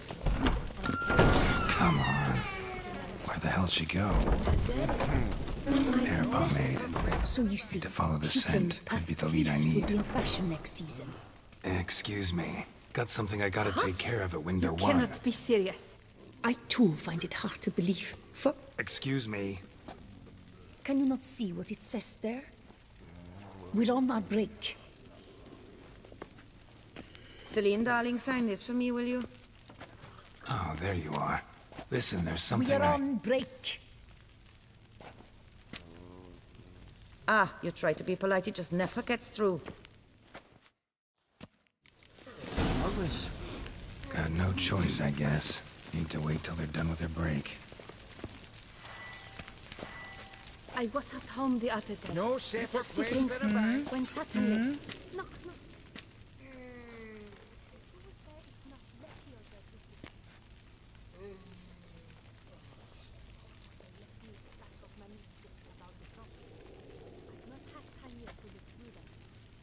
You must wait. They have the break now. So, what do you hope to get here, my friend? Permit A38. Though, guess I need Form 202 as well now. Form 202. Easy peasy. Certificate P. Now, that is a challenge.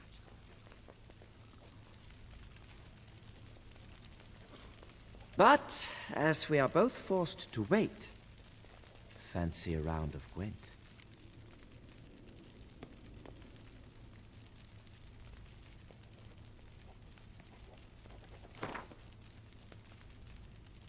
Why not?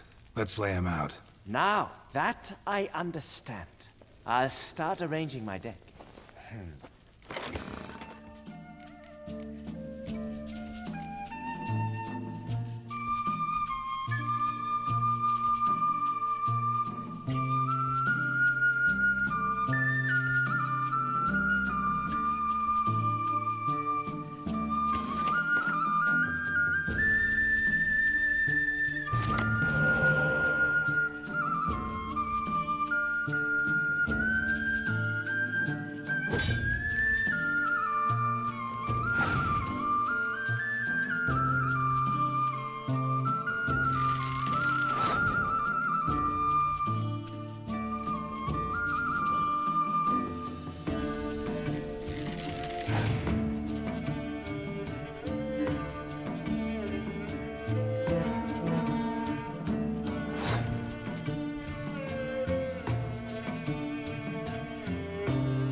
Stand a chance there. Years of practice, my friend. I've stood in these queues so long, I could not help but learn a great many tricks. Speaking of which, I've a tip for you. A means to resolve your matter. I have seen them try everything. Magic, hypnosis, bribery. Nothing works. Might as well go if nothing works. There's nothing I can do? Be kind. Be pleasant. This and only this. The woman here, she sits at her window 12 hours each day without hearing so much as a good day from anyone.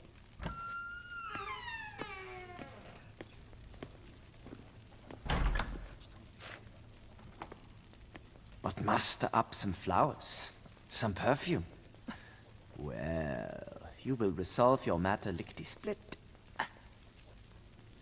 Right. Certainly worth a shot. Good luck.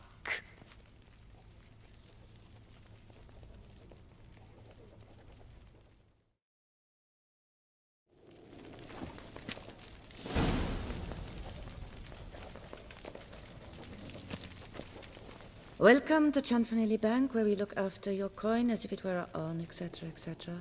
How can I help you, sir?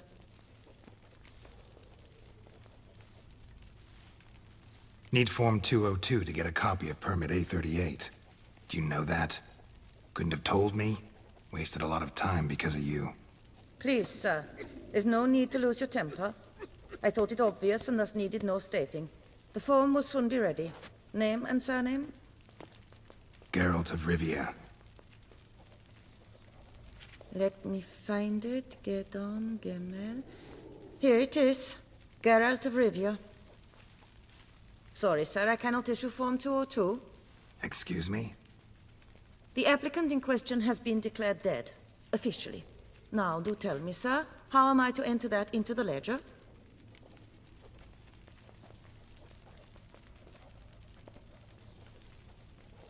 Like musky aromas, right? And how would you know that, sir? Smelled it. When you walked by. That scent you wear? Lovely. So I thought to myself, bet she'll like this too. Oh, but I shouldn't, really. Please, accept it as a token of my thanks for your help with my file. Oh. You, sir, are quite the charmer. Ah, please, wait a moment. I shall fetch Master Cinfanelli. Perhaps he'll arrange something that excludes the paperwork.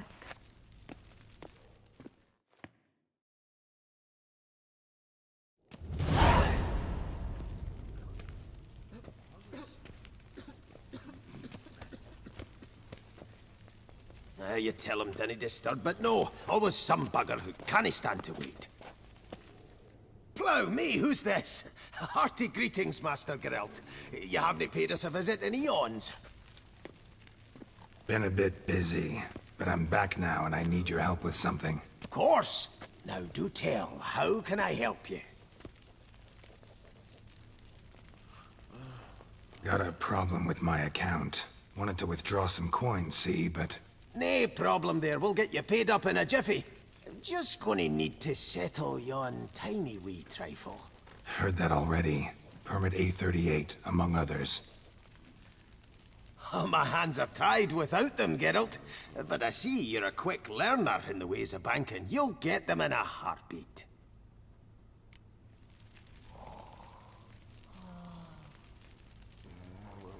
Cianfanelli, no more excuses. Pay out my coin, now.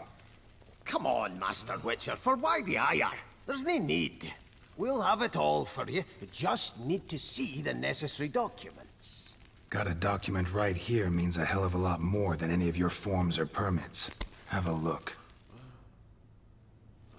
Her Enlightened Highness, she's hired you.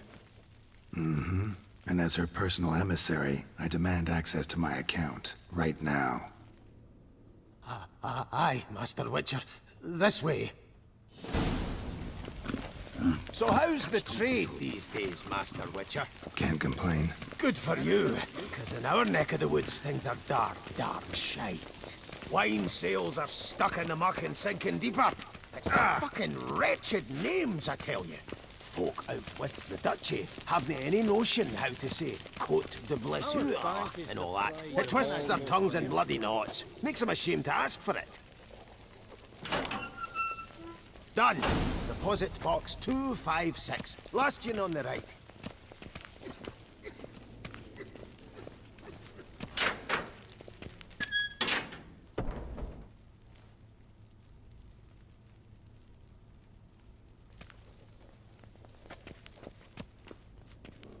What the hell's this, Cianfanelli?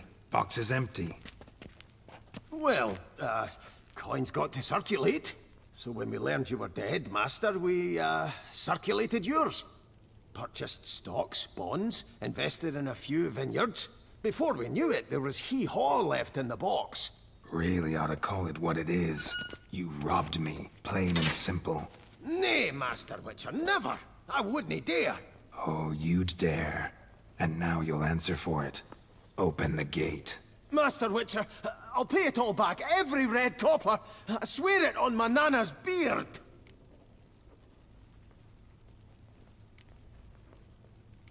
Fooled me once, not about to let you fool me again. Master Geralt, I beg you, keep your heat. We can work this out, I know we can.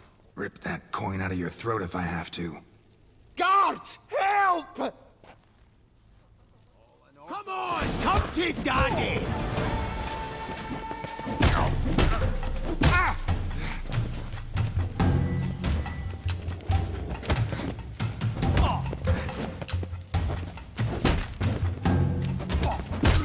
Scalp the wee shite!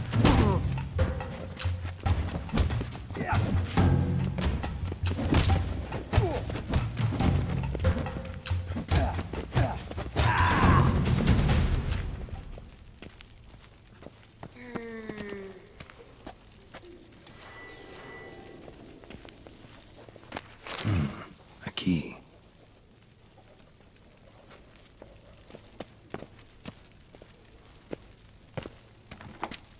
When I get my hands on that twit.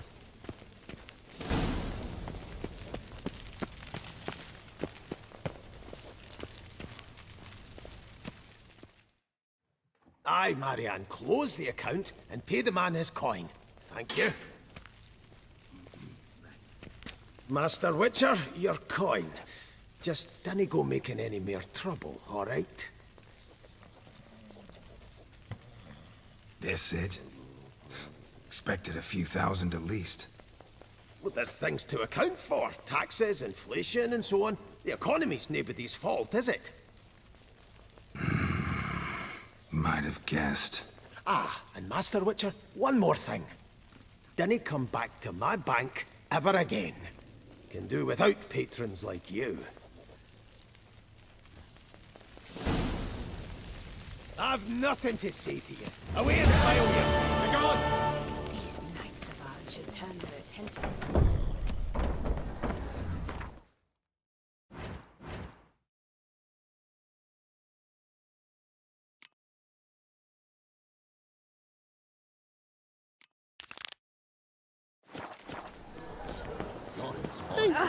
Behave.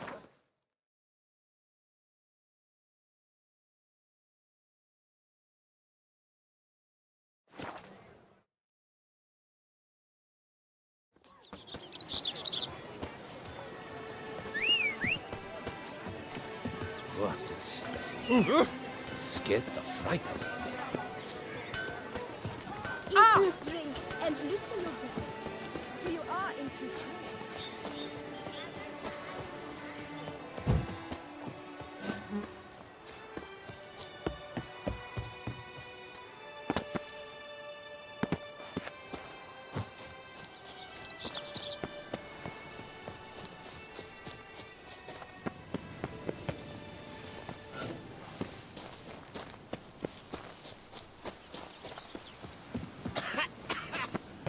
You've spread some nastiness to me.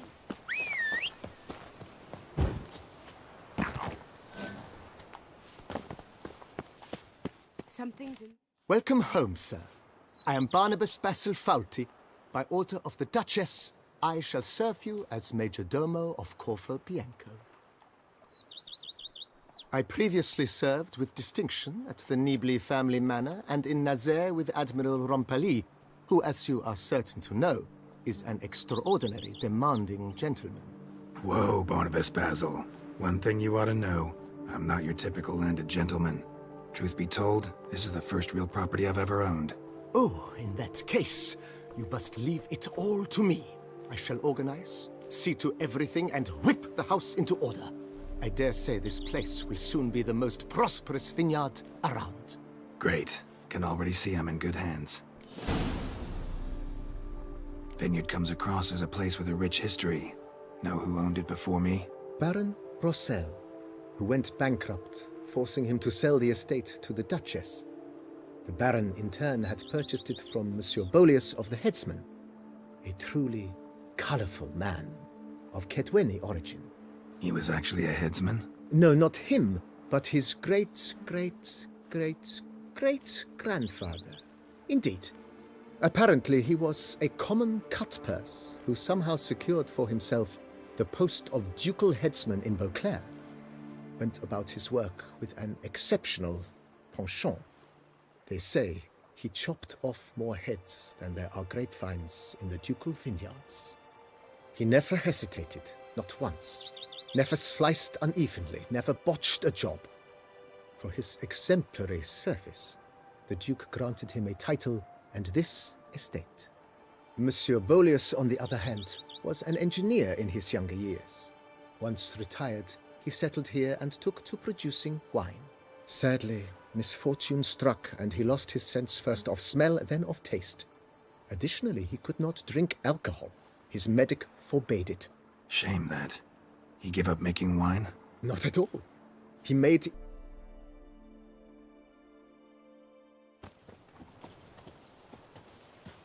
Behold, sir, your estate in all its splendor. And now, sir, allow me to show you a handful of interesting details. Follow me, please. Been a major domo. In fact, she was the one to start the tradition. Great aunt? A heart where she was going, and went there. When she arrived in Beauclair, she signed on as a chambermaid at one of the vineyards, then slowly work paid from the ducal treasure. Nice of her. Not the most sightly part of the estate, I admit. But I think it's worth it. No one can grip the damn thing.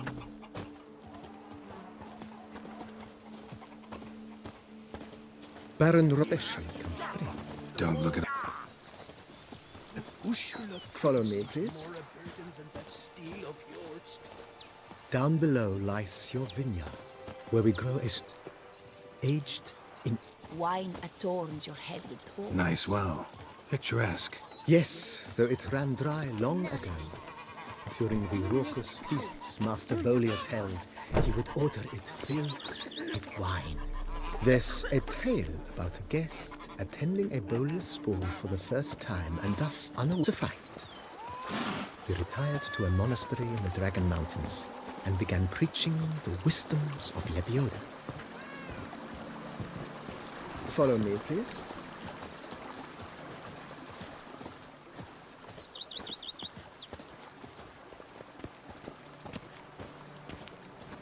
Monsieur Bolius' wife Nina kept a garden here. A supremely lovely place it was.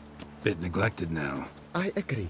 Yet nothing stands in the way of and once again planting it with herbs and other vegetation.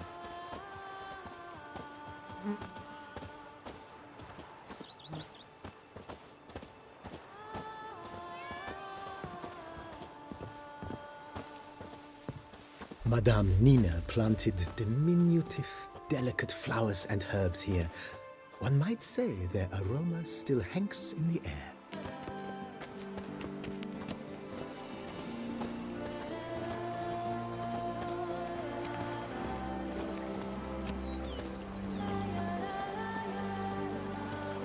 Something's in the wind.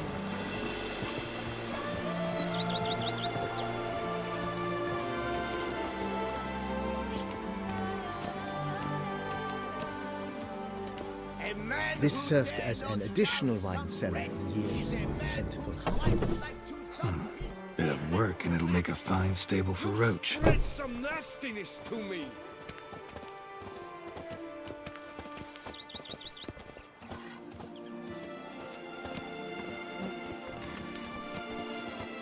The cellars, voila.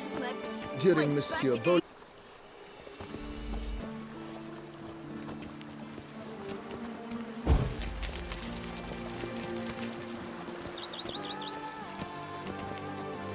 As you can see, the facade is, how to put it, slightly stained.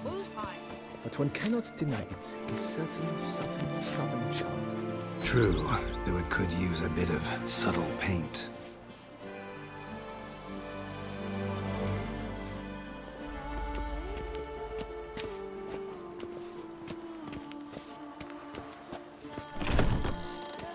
I forgot you. And welcome inside. On the left is the master bedroom. On the right, the dining hall and kitchen. Upstairs, you shall find the guest room, currently used for storage. Not a bad idea. At the moment, the house is only minimally furnished. Yet I believe we will, together, devise some innovative arrangements. A few paintings, for instance, would breathe new life into the abode immediately. With that, sir, you've seen the full lay of the land. Corvo Bianco is a beautiful estate. One must admit, time has taken its toll. Forgive me for being forward, but if you were to choose to invest a small sum towards its beautification, consider me at your service on the matter. Think I'll take you up on that. Be sure to come and see you if I decide to do any remodeling. Mentioned the place could stand to be spruced up. Almost decidedly, sir. The question is where you would like to begin this rejuvenation. Been thinking about the outer walls. Maybe a fresh coat of paint or some patching. If I might dare to make a suggestion, why not start with a general renovation? I once oversaw such work at Admiral Rompelli's summer residence. The effects were simply breathtaking. Not only did the residence positively sparkle afterwards, but we also made room to display the Admiral's armor and weapons, of which he was a passionate collector. It's in your hands then. Make the place shine. I shall get to work immediately. Within a day's passing, I shall have sent for the crew which rebuffed the Admiral's residence. They are the finest specialists around. Highly skilled at what they do, it shall not take them too long, I wager. 2 days after they begin, your eyes will behold your residence in its refurbished, rejuvenated, beautified state. Is there anything else you require, sir?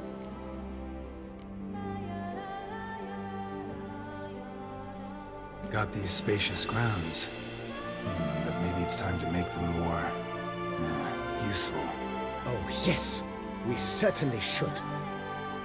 The way I see things, given your trade, sir, you would be wise to put in a grindstone and an armorer's table. A good way to start things off, don't you think?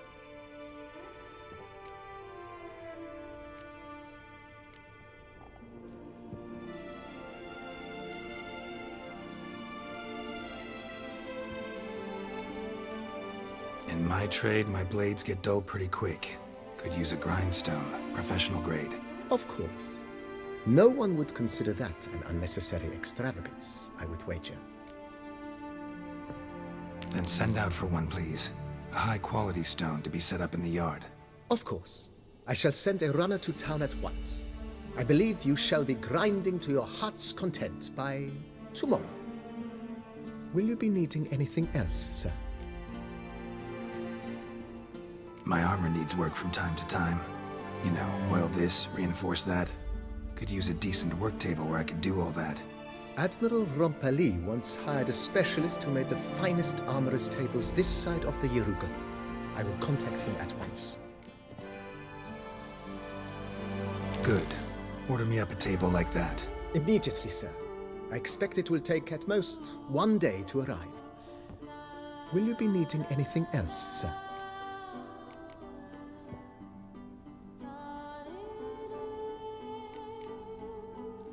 Feels like by investing a bit of coin, I could make the house more functional. I agree. Yet I would urge... Starting to really... I agree.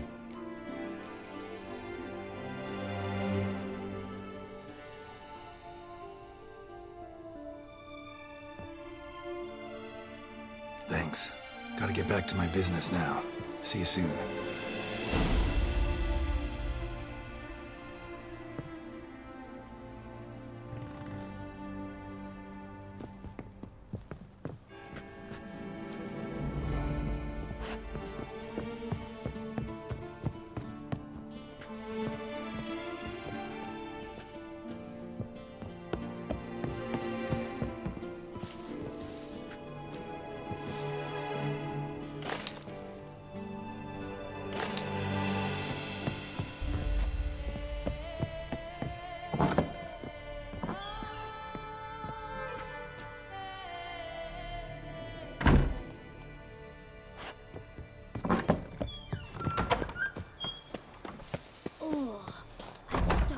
With that one, we would stump.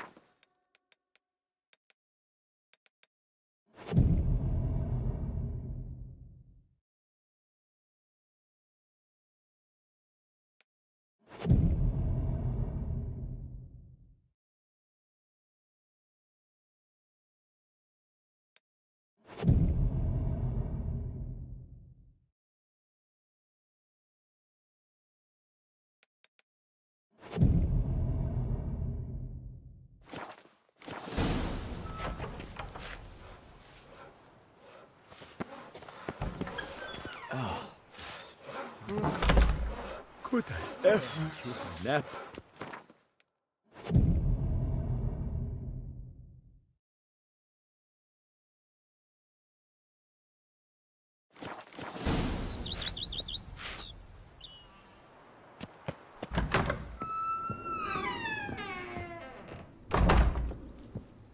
Renovations coming along all right, Barnabas Basil?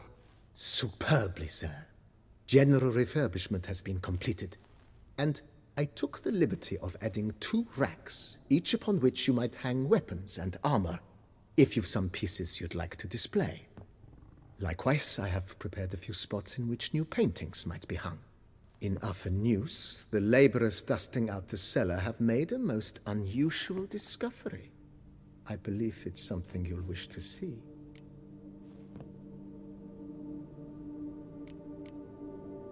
If you say I should see it, I'll go see it right now, BB. How might I be of... Now that we've finished the general renovations, you might begin to consider such things as a new bed, or additional armor stands, or weapon racks, Also, some new furnishings and a fresh coat of paint on the walls would do much to improve the guest quarters. Thinking about buying a comfortable bed. Always wanted one. Excellent idea. In your profession, rest is supremely important. But say the word, and I shall order you a bed from the carpenters who craft comfort for the court.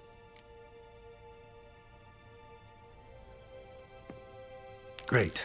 Order me a fine bed, please. Think I deserve one at my age. True indeed, true indeed. I shall send a runner at once. The bet will be in place by this time tomorrow.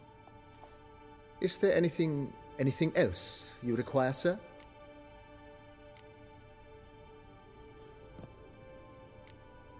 Could use another weapon rack.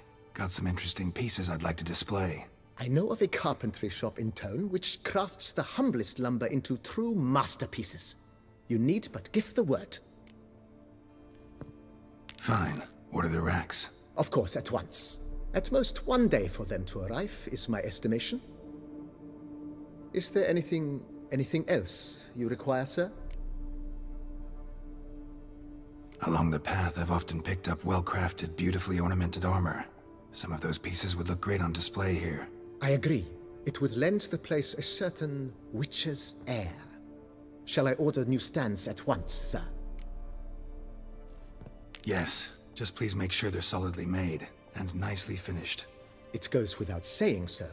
There is nothing worse than splendid armor upon a subpar stand. By this time tomorrow, they shall be ready to display your finest finds. Is there anything else you require, sir? Was wondering about the guest room. Not that I'm expecting company, but... Oh, but that is immaterial. All self-respecting homes should boast a comfortable guest room. What if someone were to drop by unannounced? Yeah, sooner we start on that the better. I can tell a man of action immediately. I'll see to it myself. The room shall be ready in 2 days, in my opinion. Is there anything else you require, sir? Starting to get into this whole renovating thing. There must be other things we can improve. What a splendidly wise idea.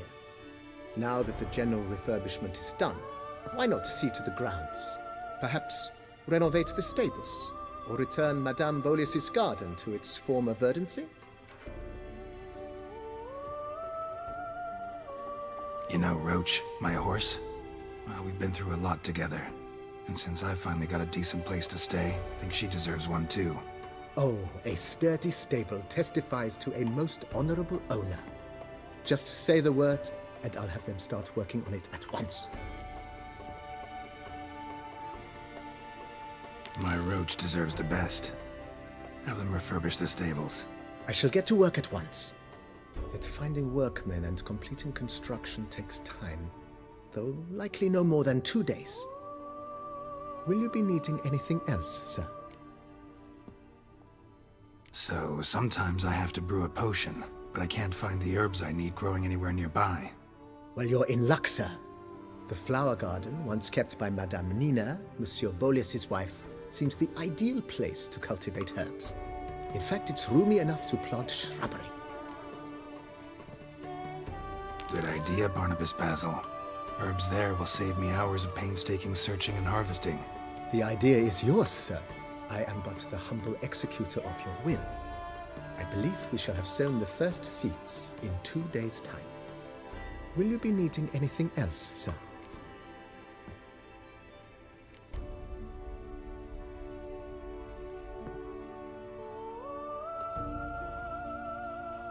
Know what? Changed my mind. Not in the mood to talk about redecoration today. I shall be glad to answer your effort. Thanks. Gotta get back to my business now.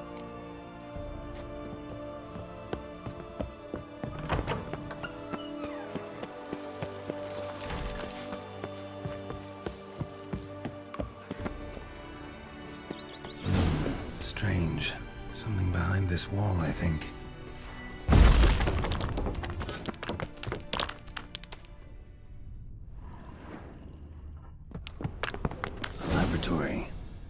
must have been an alchemist at one time.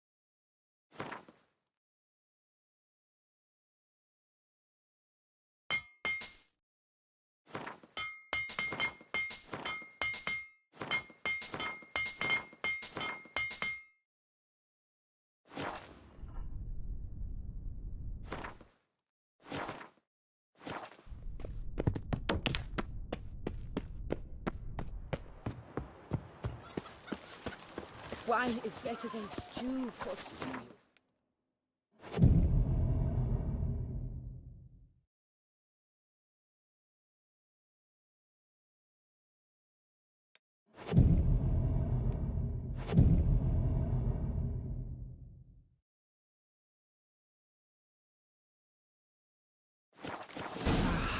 Love, youth, at virtue.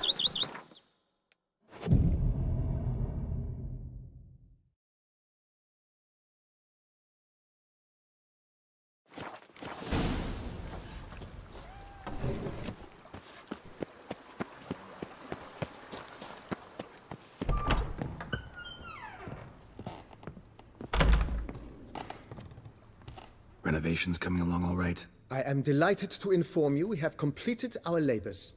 You can now devote yourself to enjoying the vineyard's delights to the fullest. You must forgive me my temerity, sir, but I thought, with all the work on Corfo Bianco completed, and with the estate looking more beautiful than ever, it might be appropriate to commemorate the moment. Sure, why not? During the tidying that preceded the renovations, I came across a bottle of Seprimento, the 1250 vintage. I cannot say by what miracle it survived, but it is here, and we've cause to open it today. And then he ran straight into the crowd, burning bouquet in hand. All thought it a part of the performance, so they only laughed, even when the decor began to catch fire. It was not until the flames engulfed Baron Mahevkin's beard that folk began to realize something was amiss and went to put out the fires. Sounds like Monsieur Bolius and Madame Nina threw some first-rate balls here. It was so. In this regard, Baron Rossel was decidedly more reserved. So tell me, Barnabas Basil, what's the wine situation like here? Am I going to produce any this year? This year is out, I fear, sir. Last autumn, a fungus destroyed all the vines. Baron Rossel had new ones planted, but it will be some time before they start bearing fruit. Assuming that is, the fungus does not reappear. That'd be bad. This Seprimento got me dreaming. It's amazing. Isn't it, though? Allow me to top you off, sir. There. Thanks.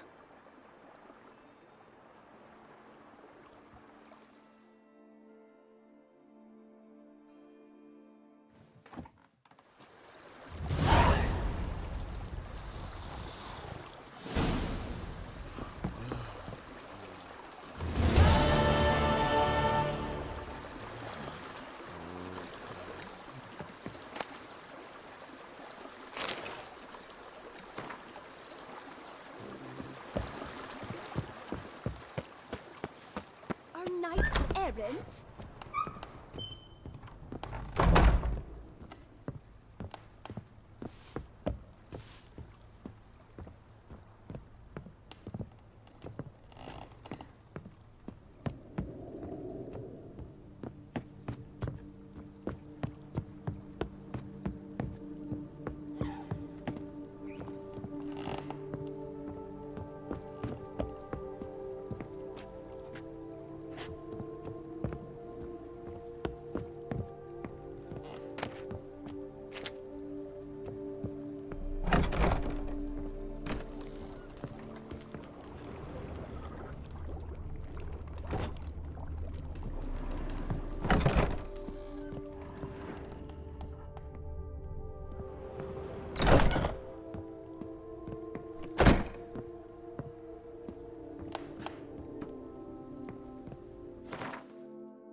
If they would just take to work as they take to dance and You drink. smell that? Those are... BB, know anything about the laboratory in the cellar? One of the previous owners take an interest in alchemy? A laboratory? Alchemy? I know nothing of it. But I understand that to a Wicher this must be a very intriguing find. It is. It was walled up. Equipment's pretty ancient too, so it must have belonged to someone who lived at Corvo Bianco before you started working here. Whoever it was sure knew their stuff though. Got dragon glass vials and flasks, stills, sublimators, vengerometers. Thanks. Gotta get back to my business now.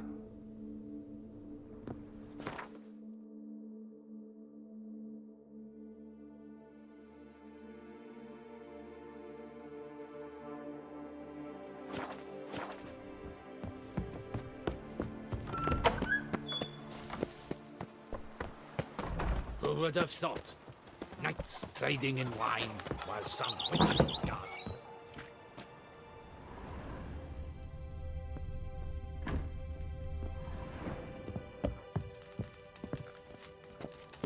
Smuggling wine. It's enough to drive you batty. Now I shall sing you a song. 1, 2, 1, 2, 3, 5, 6, 7, 8. Every day the same. Wine, and more crack smuggling wine. It's enough to drive you batty. Every day the same. Wine, and more crack smuggling wine. It's enough to drive you batty.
Just take to The work. Dutch is take to small, dance and but do you know any who's not heard of our wines?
Every single lady keeps a devil somewhere shady.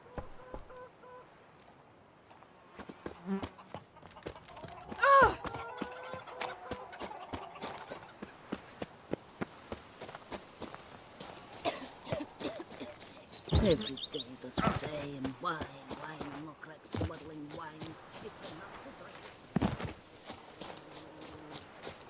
A bushel of grapes is more a burden than that steed of yours. The days pass. The pile of work remains the same. Sure, go on. Drink up my look. Oh, hey there, A man who dare not down some wreck is a man whose wife's like to thump his head.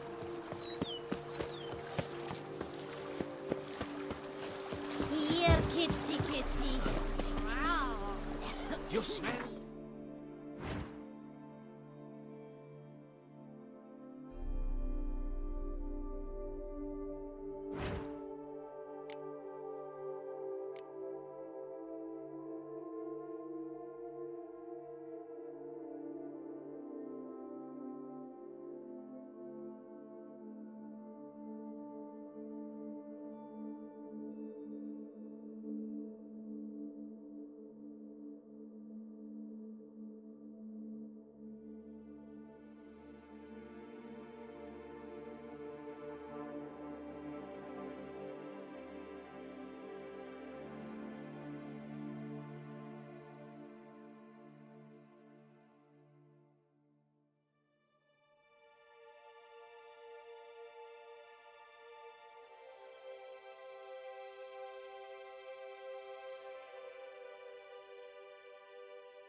Those are the vapors of Tucson.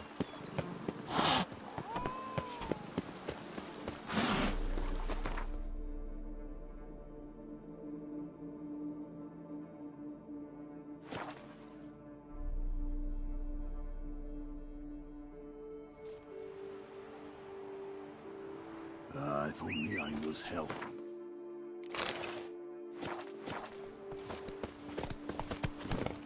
Take it easy.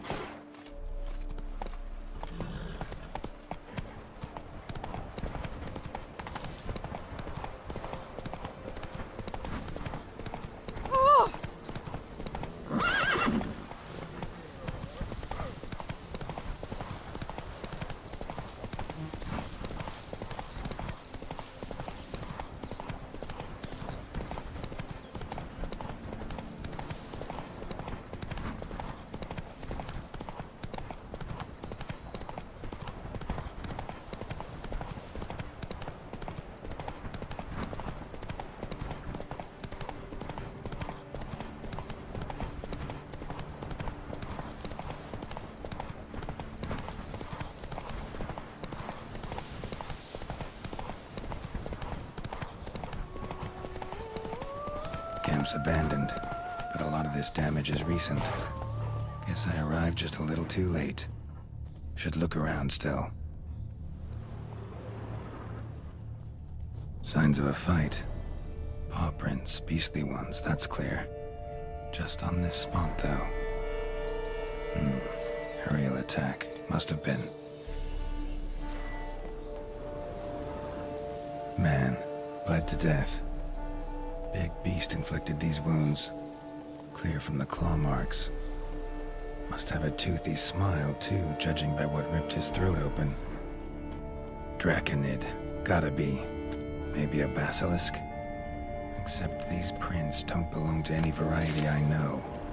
Just a little different.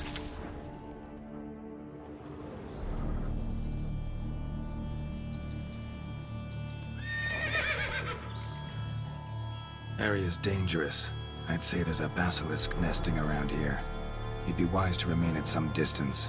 Yes, I'm familiar with the matter, and quite proud to say a basilisk does nest here. I look after it personally. Look after it? It's not exactly a pet. Beasts murdering folk who come through here. Just a minute. It does not murder those who do not trespass upon its territory. I posted a number of signs, warnings, specifically to prevent anyone from coming to any harm. Well, a lot of good they did. Got a freshly mangled corpse right here. Most likely a merchant, the poor bloke.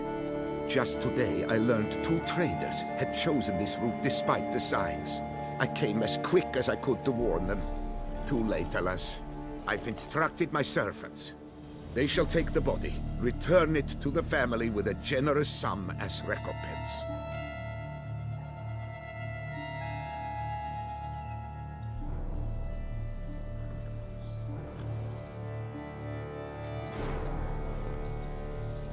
Claim this to be the last surviving basilisk? How do you figure? The last of this subspecies. Their population was much larger at one time, see? Before the beech forests were felled. Mean to suggest a direct correlation between beechwood forest density and basilisk populations? Indirect, I prefer to contend. Beechwood forests are the chief habitat of roe deer, you see. In turn, a staple of the basilisk diet. When roe deer grew scarce, basilisks made humans their staple food. Enter the Wichers. And thus, we've come to this one last specimen. It's a female. As recently as last year, we still had 2. But Jocast's mate passed on, alas. Jocast? Should she not have a name? My father dubbed her in honor of my dear departed mother. Jocast was brooding then. 2 eggs. That she cast from her nest, alas, when the male perished.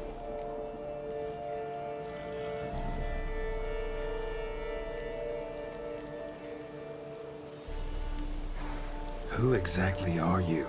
And how'd you develop such an interest in the beast? Count Borges, happy to be of service. As to the beast, well, this subspecies is our dynastic symbol. The Disalfareses have for centuries signed with the Regulus Platinum. As family legend has it, a female of the species rescued an ancestor, a boy at the time, from a burning building. She took the tyke back to her nest, where she fed him as if he were one of her own youngsters. Malarkey. To be sure, but beautiful malarkey it is. Pay the victim's family's compensation? Why? These lands have been my family's for decades, granted to us by Duchess Ademarta. Beyond them, the basilisk ventures not, hunts not, it does not kill or destroy. Provided it is not provoked. Yet if it does destroy, if it kills, I compensate all for the loss, from my own coffers. Your coffers. Got a store of sons and husbands in there to compensate for those shredded by your beast? Naturally, I cannot revive the dead, but I do make generous restitution to their loved ones. Just last summer, I paid a leather tooler's widow 800 crowns. This unfortunate merchant's family, to be duly indemnified as well. Where's the basilisk nesting? Any idea? Of course I've an idea, but you don't really expect me to tell you. Those are not toy swords. I know your intentions. Find it myself then. Easy to track with its distinct paw prints. Mentioned 2 merchants, so I might also look for the other corpse.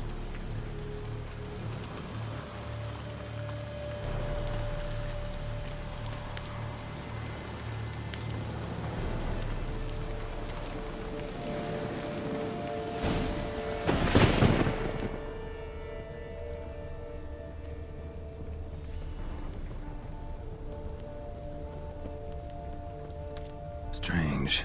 These burn marks. Beast's venom make them? Subspecies must be highly toxic. It is so indeed. A wound from a sterling basilisk festers long. Need to brew a potion that'll neutralize that. Busted barrels. Contents spilled all over. Must have been tannin in there. Used to treat leather. Beast smashed the barrels. That's how the scent got on the scale. Yokoko is so very curious. Strong scents especially intrigue her. The barrels, they must have drawn her in, drawn her to the caravan. Busted barrels slimed with venom. Hallmarks of an attack. Basilisk must have caught the second victim here.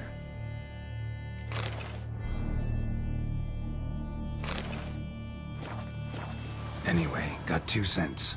Venom and tannin. Ought to be enough to track the beast. Why track her at all? Your caste is protected. Her death would forever destabilize the ecosystem. Who knows what would happen?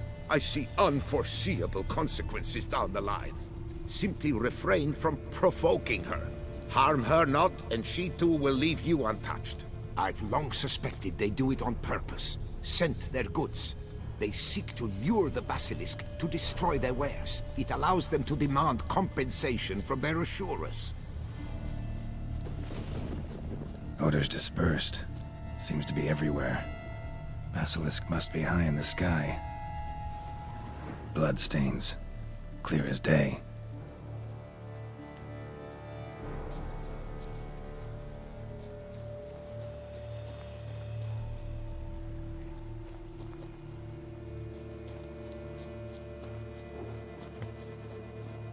Sense perceptible again.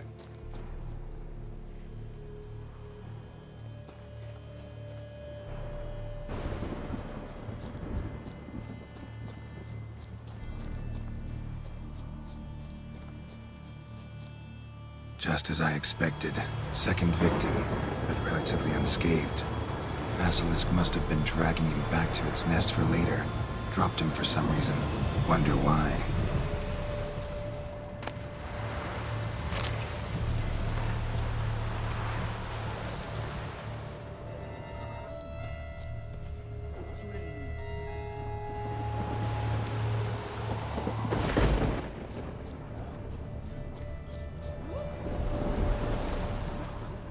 Hear something, but it's no basilisk screech.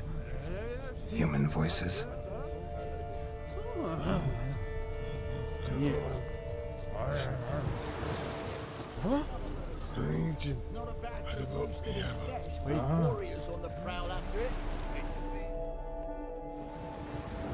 Yamo, Harry, prepare the equipment. Beast wandered off somewheres. We got to lure it back. And who might you be? Funny. About to ask you the same. They call us the Reavers. Reavers? Wouldn't happen to hail from Crinfrid, would you? Aye, we do. But how's it you know? And again, who the hell are you?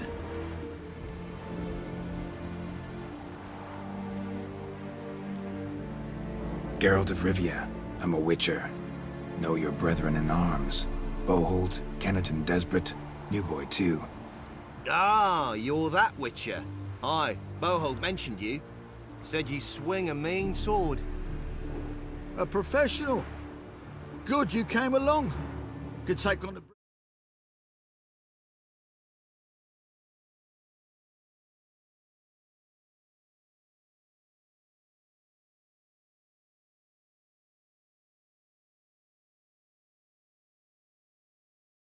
Together. Talk is the venom something horrifying. Could use another pair of hands. Fee what we've gotten from the guild. We'll share it fair and square. You in? Gentlemen, this hurts my ears and pains my heart. You aim to kill your caste? It cannot be. The creature is protected. If you fear to lose the guild's reward, I shall repay it, and reward you doubly to leave the beast be. You cannot slay the last living specimen of a near-extinct subspecies. Willing to pay, are you? Long as we do nothing? That's rather novel. What say you to that, master? Far as I know, beasts culled the human race by 5 already.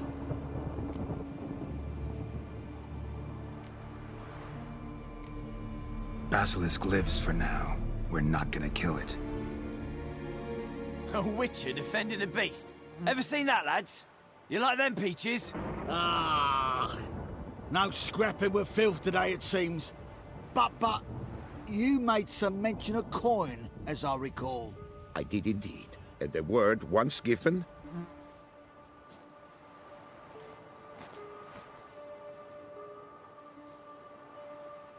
Your share, Wicher.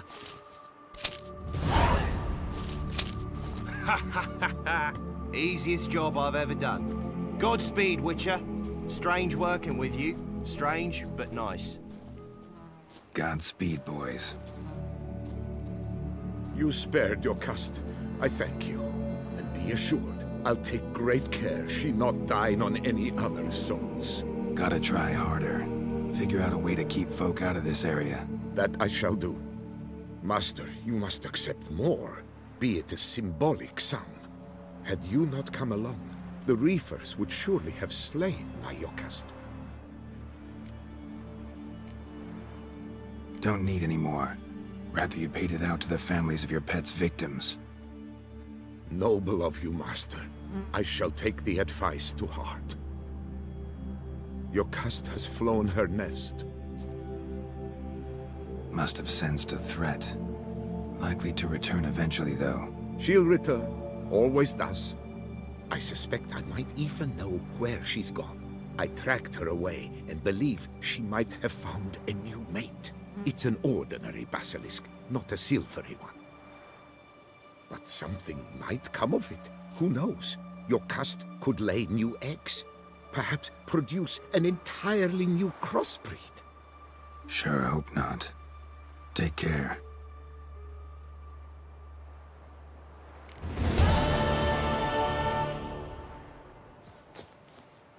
I'm to deliver a lecture soon.